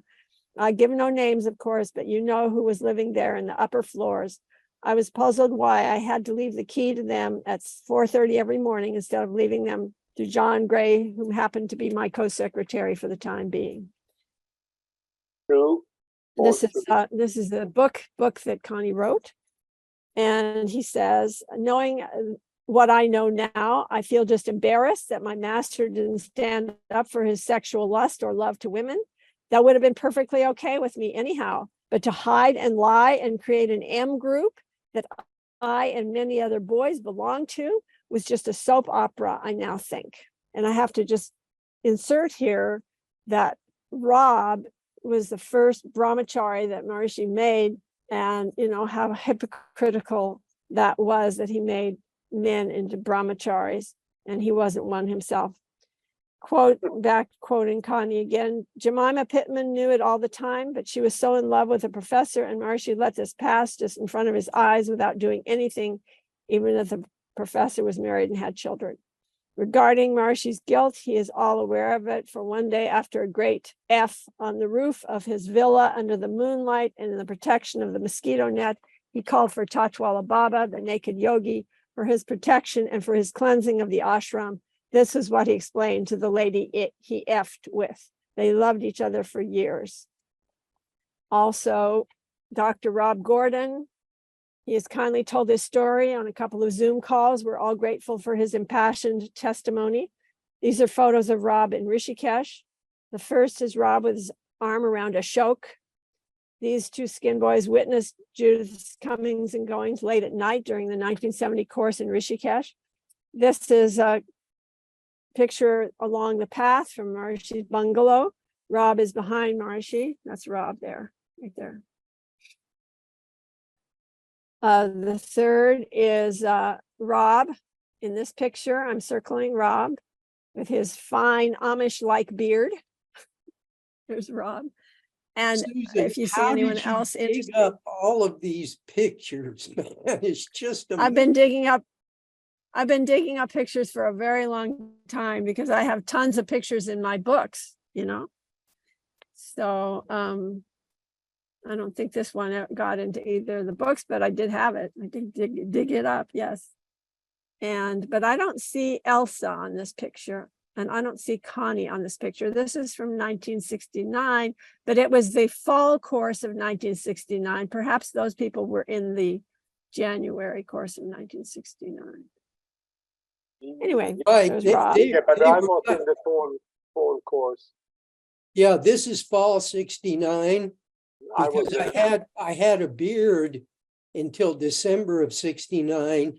And then when Maharishi told me to stay on as the skin boy in 70, I shaved off my beard, but I forgot all about it. There's his beautiful beard, Rob with his beautiful beard. And then here, this shows Rob and Ashok again. Here's Rob with the shaved beard in 1970, and there's Ashok next to him again. All right, then we come to Joyce Collins Smith. One of the earliest accounts about Maharishi's sexual activities comes from her book, Call No Man Master by Joyce Collins Smith. The time frame is the early 1960s, soon after Maharishi came to England, during which the author was his personal assistant. Joyce said, quote, around this time, something came out in the news that was completely astonishing to me. Lenin suddenly denounced Maharishi in a press conference in the USA, partly on grounds that he apparently had a considerable sex life. Quote, this is a quote from John Lennon. There was a big hullabaloo about him trying to rape Mia Farrow and a few other women and things like that. We stayed up all night discussing, was it true or not? We went to see Maharishi, the whole gang of us, the next day. I was the spokesman. I said, we're leaving. He gave me a look like, I'll kill you, you bastard. I knew then, because he gave me such a look, I had called his bluff. Joyce explained, quote, although there is a tradition of religious eroticism in India, Maharishi came from a celibate line of spiritual brothers who deny the body and have few physical needs. When we first knew him, he ate little, slept little, wore little clothing against the cold, had few possessions. He seemed all spirit, all light. I don't think any of us who were around him then and looked after him ever associated him in our minds with sexuality. He did not touch us. We did not touch him. He was as unsexy as a young child. I'm continuing now, Joyce's quote. Yet, once the gossip began, some of us started to cast our minds back and to see for the first time the significance of a period when he first began locking his door in the afternoons, closeted alone with one young woman or another. Although the hypnotic influence seemed to have kept us unaware of what was going on at the time, we thought him to be giving special tuition to chosen devotees. We now realize something different. There was a certain wide-eyed, fair-skinned type of girl to whom the dark-skinned Indian is frequently attracted. We now saw something he had intended to conceal. He had departed from the holy tradition of his masters as worldly needs had gradually got a hold on him. And this slide is from 1961. I believe this is a photo of Joyce. At least it looks like Joyce. I'm not sure. At the groundbreaking ceremony of Maharishi's Meditation Academy in Rishikesh. And this is a slide of Maharishi in 1968 holding hands with Swami Satchidananda and putting his hand on the knee of Tatwala Baba. I always thought it was a weird photo because Tatwala Baba did not take Maharishi's hand, which is awkwardly placed on his knee. The TM movement's official position is that Maharishi was a life celibate. TM devotees discard reports of Maharishi's dalliances as lies, dreams, fantasies, or false memory syndrome. But these are not false memories. These experiences were never forgotten from the time the incidents happened. We who served on Maharishi's personal staff steadfastly believed his claim of life celibacy and followed his directive to remain celibate ourselves. So you can read more. You can read more about details, a lot more, in these two books that I wrote. And these are some of my other books, my little advertisement for my books. Thank you very much, Susan. Thank you very much, Susan, for that very comprehensive presentation, which will help us to a great extent to dispel the skepticism of people who simply cannot bring themselves to believe that this is the same Maharishi that they came to know. And, truth is the only, radical honesty is the only way that we can make progress now if we're going to bring transcendence to the world. Perhaps we can now go to a full audience view. How do I do that so that people can ask questions?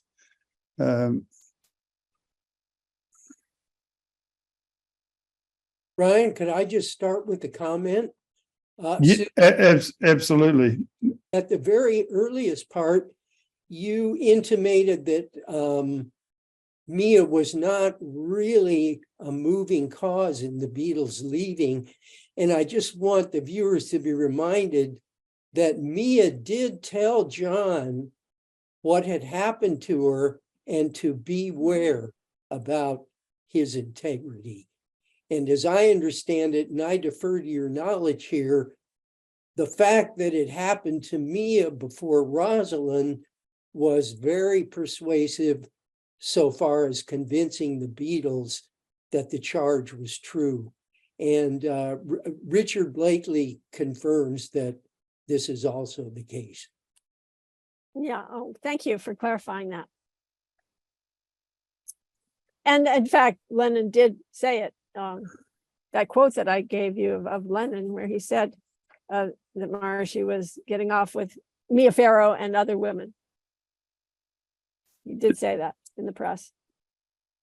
To me, one of the most concerning and significant aspects of this whole case is what happened in Salisbury beginning in 73, 74, which indications are continued through the 80s and even through the 90s, where there was a group of women who expected to be brought a key in the middle of the night.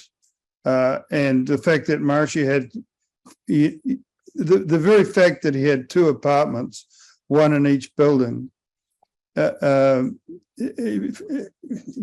hard to explain what other reason there could be than to make this convenient. This, let's use the word harem, convenient, really This is not this is not a romance. This is some kind of something else. This is licentiousness.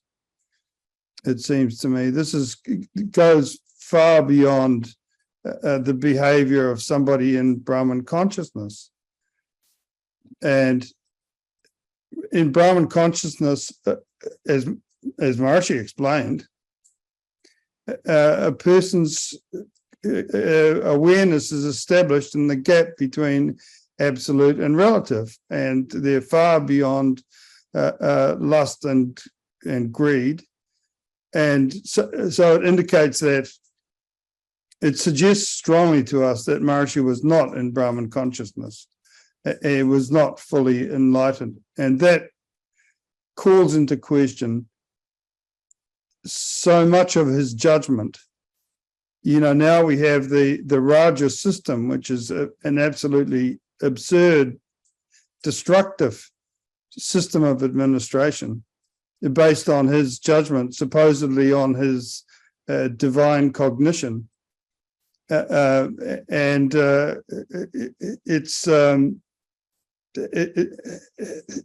can hardly describe his cognition as divine. It's some very strange kind of behavior. So the whole thing is called into question. What was Maharishi's achievements then?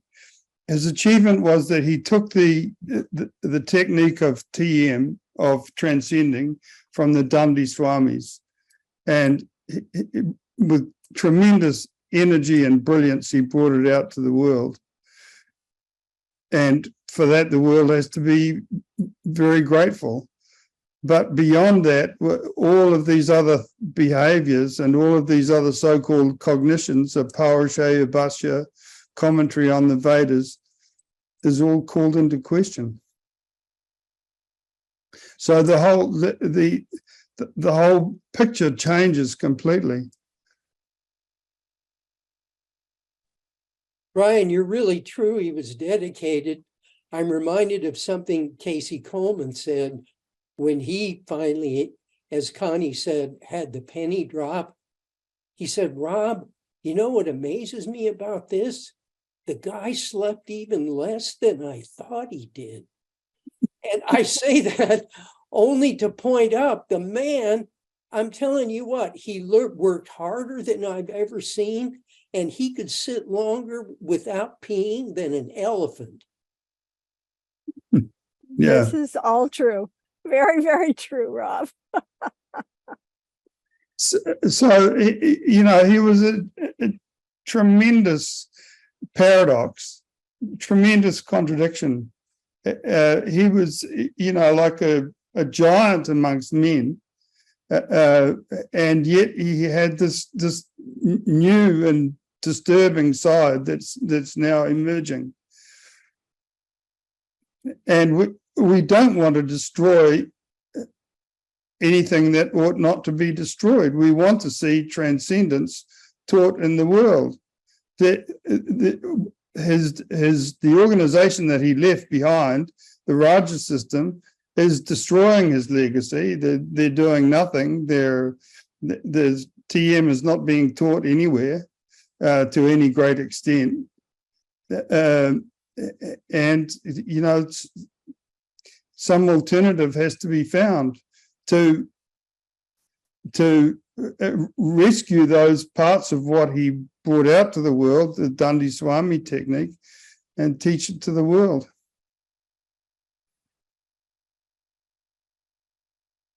Do people have questions for Susan?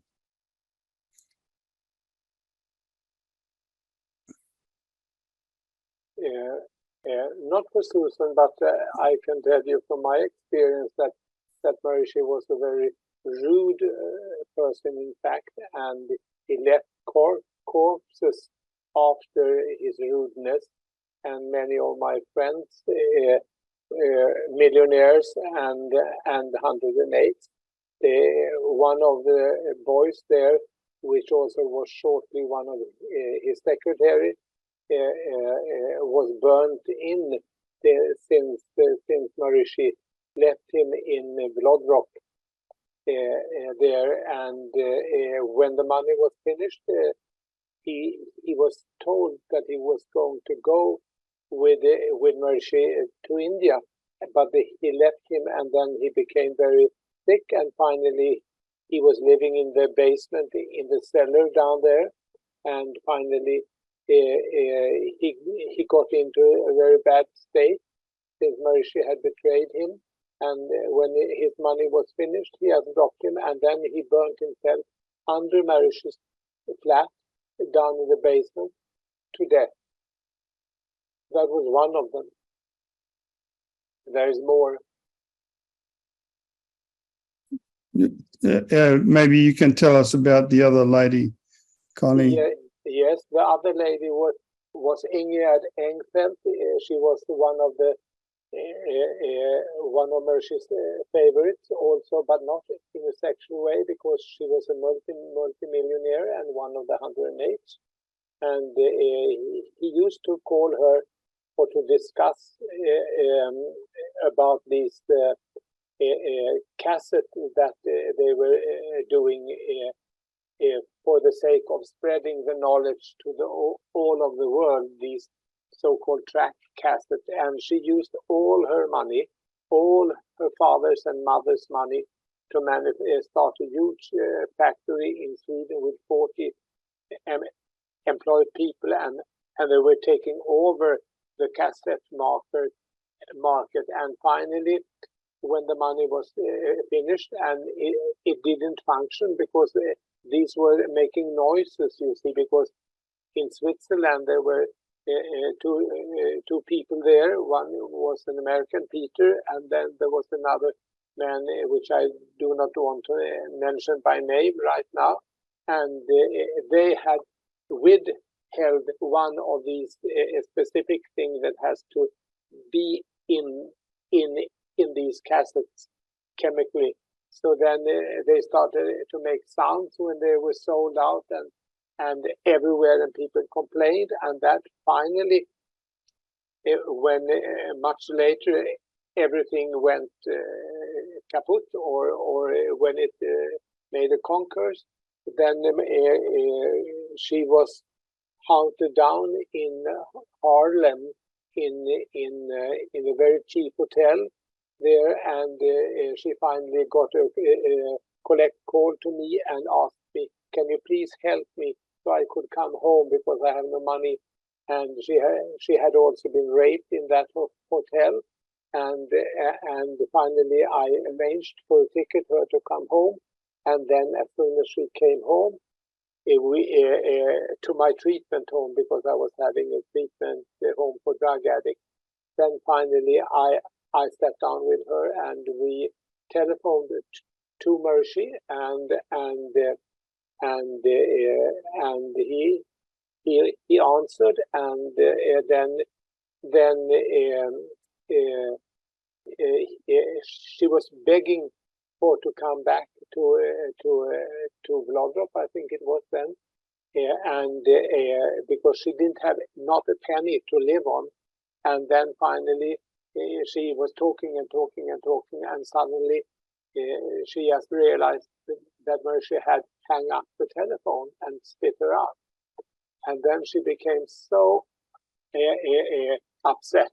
So then I arranged with the TM teacher that she could move to Stockholm in a second hand, because he was going to a course there. And then finally she decided enough is enough, and then she crossed out on the Gurudev picture. She crossed out by black all the picture of Gurudev, wrote a letter and left the room and went out to a telephone booth, and where she rang me up, and since I was knowing her, she was always in contact with me. I know her breath, you see, so I heard that it was her, and then I said, because she had that kind of voice. And then I said, you have to talk to me, Ingrid. I can't help you if you don't talk to me. And finally, one day, she called me up, and I heard that it was her, and I said, please, Ingrid, you have to speak to me. And then it just something exploded in the telephone, and I thought, oh, what is going on? And then then I just hang up because there was nothing I could do. I thought it was broken, but finally, due to that, the man that owed the flat that he has rented out to Ingrid came home and found the key, passport, a small amount of money, and a letter there written, and that was telling that enough was enough. So that boom that I heard when she called me, that was when she was out phoning me from a phone booth with a gasoline thing, and put over her and put on fire, and she just exploded. And the only reason that I come to know that was that the man had come home from his course and find everything in her in his own flat. And then finally the police find out that it was her due to the teeth, and the teeth was not destroyed, so they could connect to Malmö, where she was living before, and having that factory. So that is the So story. She committed suicide. She immolated herself on the phone with you listening. Yes. Listening, it was just poof, and then it was breaking, and I thought that the line was just broken. But later, I was in Salisbury at that time, and I remember that the video crew were saying that Maharishi had an enterprise to manufacture these videotapes. The videotapes at that time were very expensive. They had to be bought from cassettes. It had to be bought from a company in the States. And so they were creating a factory. Everybody was very skeptical because this was a major technology at the time. I think it was 3M owned the rights. So they wanted to reverse engineer how to manufacture these videotapes. So this woman, cassettes. So this woman who was worth hundreds of millions of krona was a multimillionaire, 108. She was duped into building this factory, and this goes to finances, because we would have to ask ourselves how much of that money went to Maharishi, and how much of the money went into actually building the factory and developing the technology. And if there was a way to trace back, but it's reminiscent of the story of Earl Kaplan, who lost $215 million in a similar scam. So, Brian, was this what they call Veda Vision? There's some member in the line. No. Her cassette, Ingrid's cassette. Wait. Ingrid's cassette was the cassette called Track, and it was taking over the whole cassettes that was going onto the market, and she was very successful in the beginning. And they came from Russia, they came from everywhere to buy them, and all stars and everything was coming together with her, and Maharishi was so happy. But when they started to make noises, then finally it just went bankrupt. And Ingrid might know that she also was hiding in the team academy in Norway for a while, though. With Odd there was a teacher that was called Odd, and he protected her as well as I did. But finally, she couldn't manage, and then she burnt herself to death by putting gasoline over the head.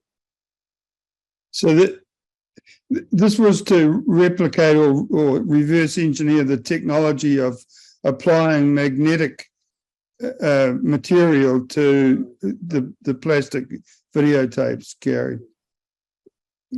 Extremely delicate technology, probably still an extremely delicate technology. But the worst thing you see was that they were knowing, in her case, Peter, the American, and the Swedish guy, they were knowingly withholding this because they wanted to earn money from that, probably. Yeah, and the father and the mother lost everything also. Really? Yeah, all money went down because what we call kronofogde in Sweden, that means the one that goes to finally kill a business if the banks are saying we can't follow you longer. Then they send out a man, and that man was harassing her all over the world. She went to Australia and she went everywhere to try to hide, but Maharishi didn't care. He just walked as usual, just forward, never looking back. He just spit them out. They were useless, and then he used them as long as they were in his grandiosity, following because finally Maharishi was mad. We have just to realize that he became a madman. He lived in some sort of grandiosity, you see, of being the world savior, while he was in fact a destroyer of the whole transcendental meditation technique and the transcending and the Raya system. They are just puppets of this. You can just look at these people. I mean, a normal person would just be flabbergasted and start to I mean, look at them. They are puppets.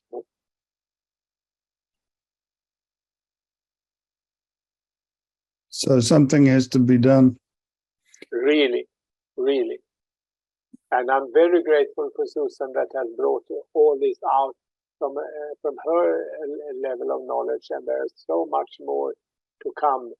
So I think people should hang on when we move on to other hive and whatever we will move on to later. Yes, we're very grateful to Susan for her painstaking detective work on this really, really important subject. Well, thank you. I just hope it inspires some women to come out of the closet, you know. I hope they'll be brave as Judith was, you know. Come out of the closet. Tell people about it. Yeah, this is also, since I know the Swedish leader that was at the time, she late in her life, she admitted that she has been knowing this for all the years. She's been what, sorry, Connie? She admitted?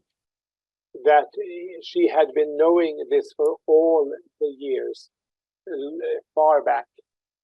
But really? But she's dead now, so we can't prove anything by this. But it's not about proving; it's so obvious. I mean, This is so shocking that people knew for a long time and didn't say anything.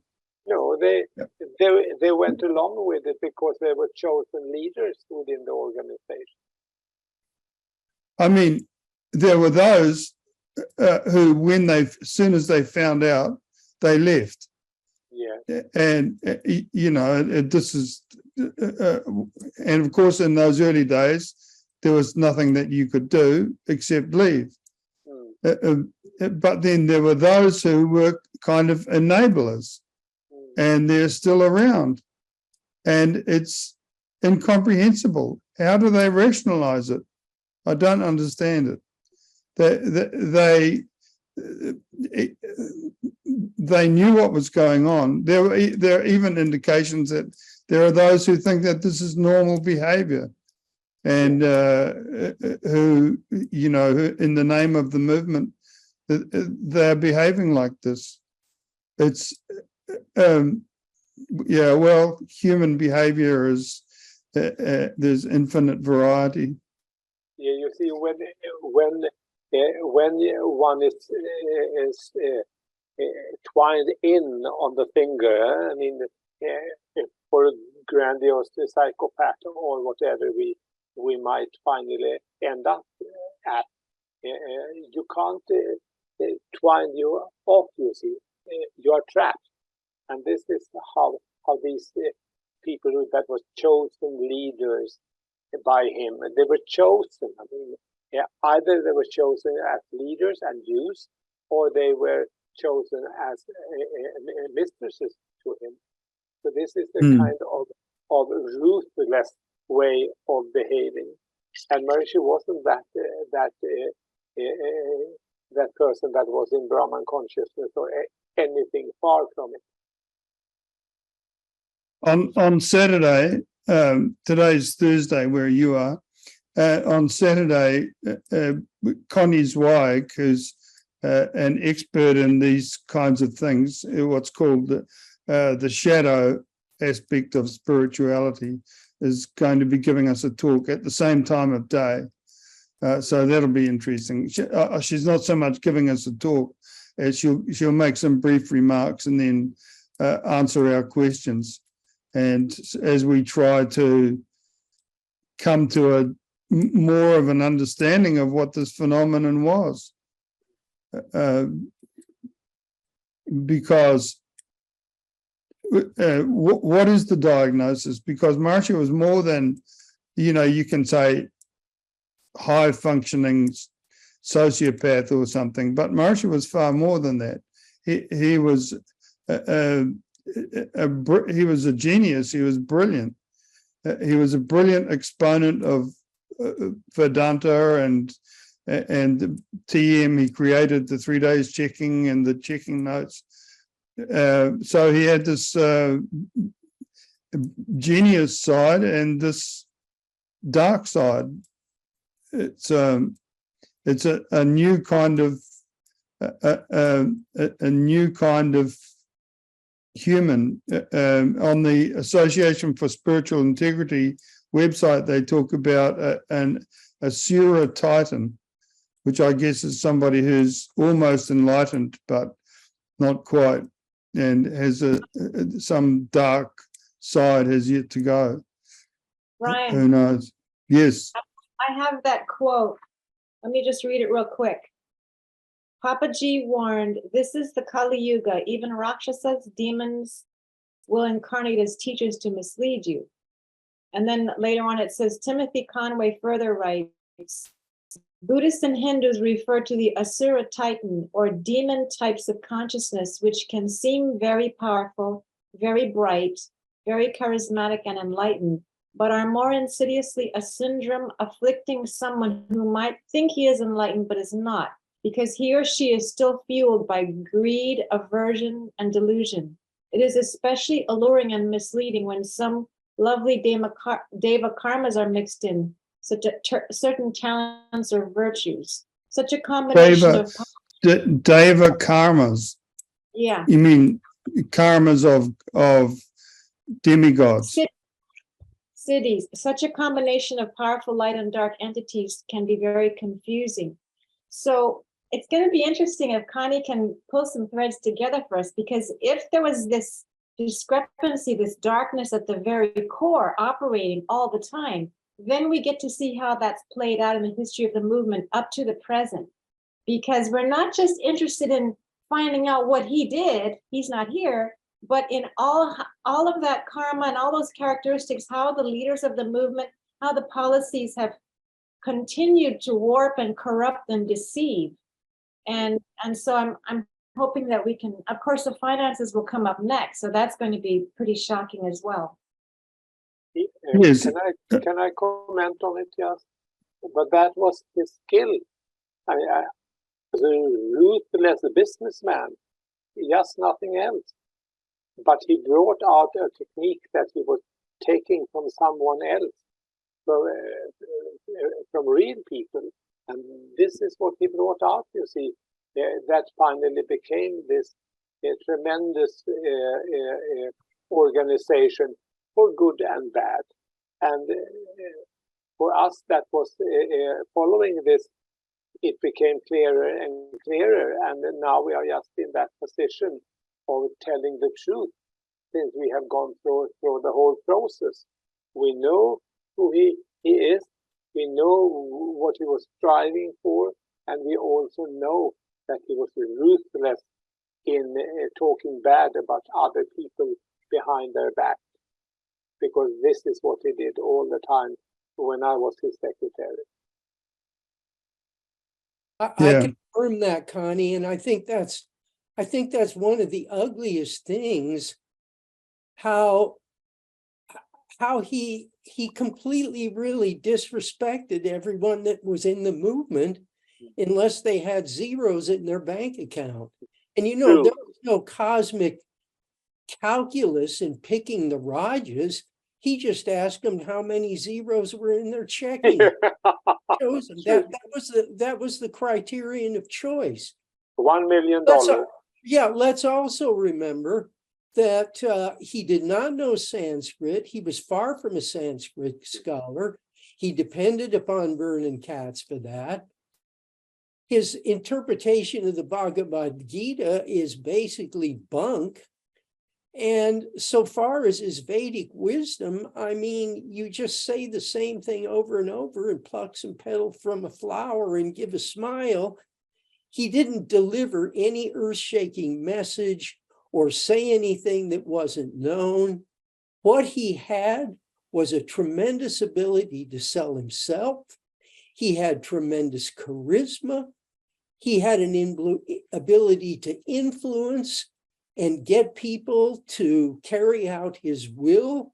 But let me remind you folks, every con man must have exactly these same characteristics.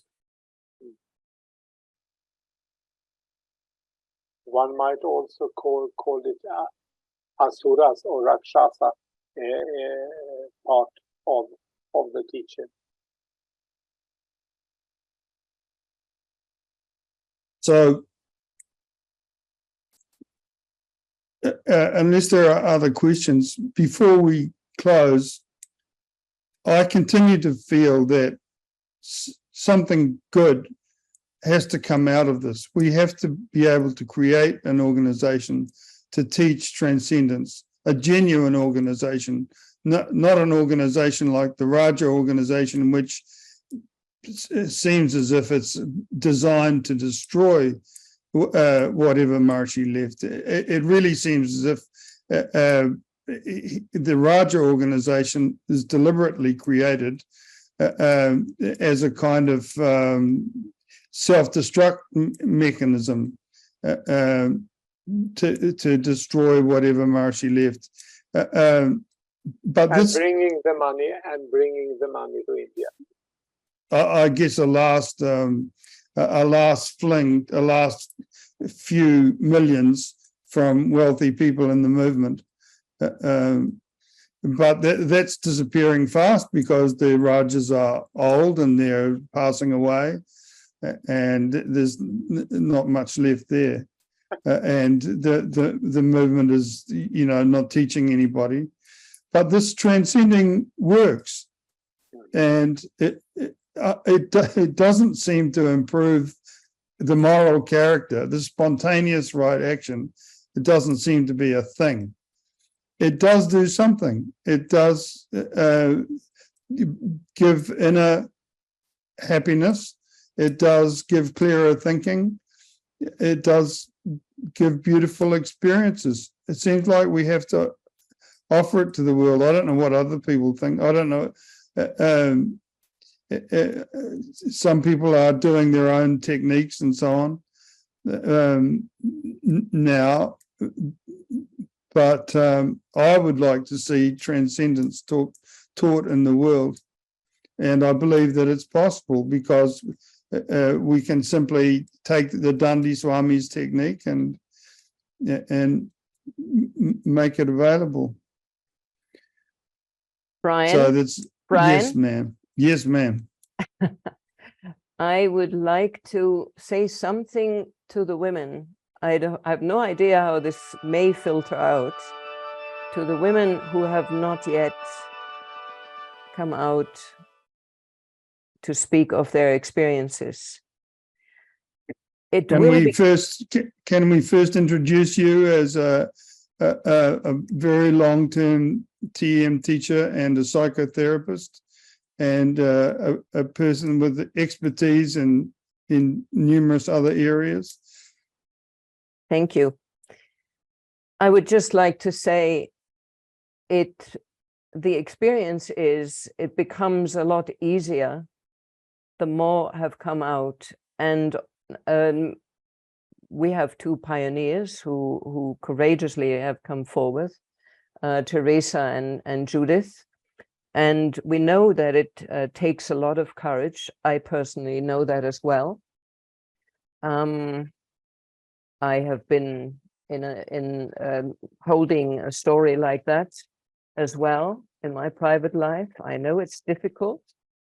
And we know from the Me Too movement that it is difficult for the women to come forward, but also that it becomes easier and easier the more have come before you. And of course, if you don't want to be seen or your name to be known, there are always ways how you can be interviewed, and it can be spoken by an actress, or the voice can be distorted. There are multiple ways. It is very, very liberating.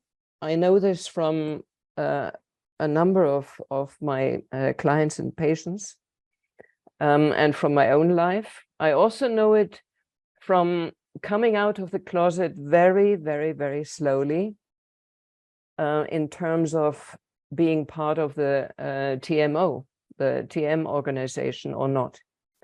I have hesitated a long time to let it be known that I am not part of that spiel anymore. And even that has been a huge liberation. So I can only encourage everyone to take heart and come out. And for a while, yeah, it's all up in the air, and we don't know how we should feel about it all. But it is very liberating, and you have a community of people here who are here to be with you and support you, and you are held. So, lot of love. Thank you. Thank you, Sibylla. Brian? Yes. On this note of hopefulness, would you permit me to read 4 lines from Tantric scripture? Please. You've just muted yourself, though, by mistake. There you go. From pure joy springs all creation. By joy it is sustained. Towards joy it proceeds, and to joy it returns. And what's your interpretation of that, Rob, in terms of action steps? I'm not so sure that determines our action steps. What it does is expresses the basic view of Tantra and Ralph Waldo Emerson and Walt Whitman and Henry David Thoreau and Margaret Fuller. It expresses the belief that we've been taught by the proof of evolution operating on our planet, that the story of creation is ever ascending forms and development. So in that faith, the belief is that everything that happens is part of the joyful creation, and it's all happening in a way to bring about the final enlightenment of all sentient creatures upon the earth. Well, we couldn't hope to hear a better projection than that, a better picture of reality than that. Thanks, Rob. So we've been going a small matter of 3¼ hours. Shall we, unless there are other questions or other comments? Thanks again to Susan for a magnificent job. And You're welcome. It was a lot of work, but I did it. It was a huge amount of work. And, I think there can be no doubt about the picture of reality that emerges. And as Sibylla says, we hope that more women will come forward. And I think it's inevitable that they will. And because, I have so many friends. I've lost so many friends, good friends, over the last few weeks, the last 3 months, who simply, have been totally dedicated to the movement and to Maharishi's knowledge for 30, 40, 50 years. And I wonder what it takes to convince them that their picture of reality is flawed.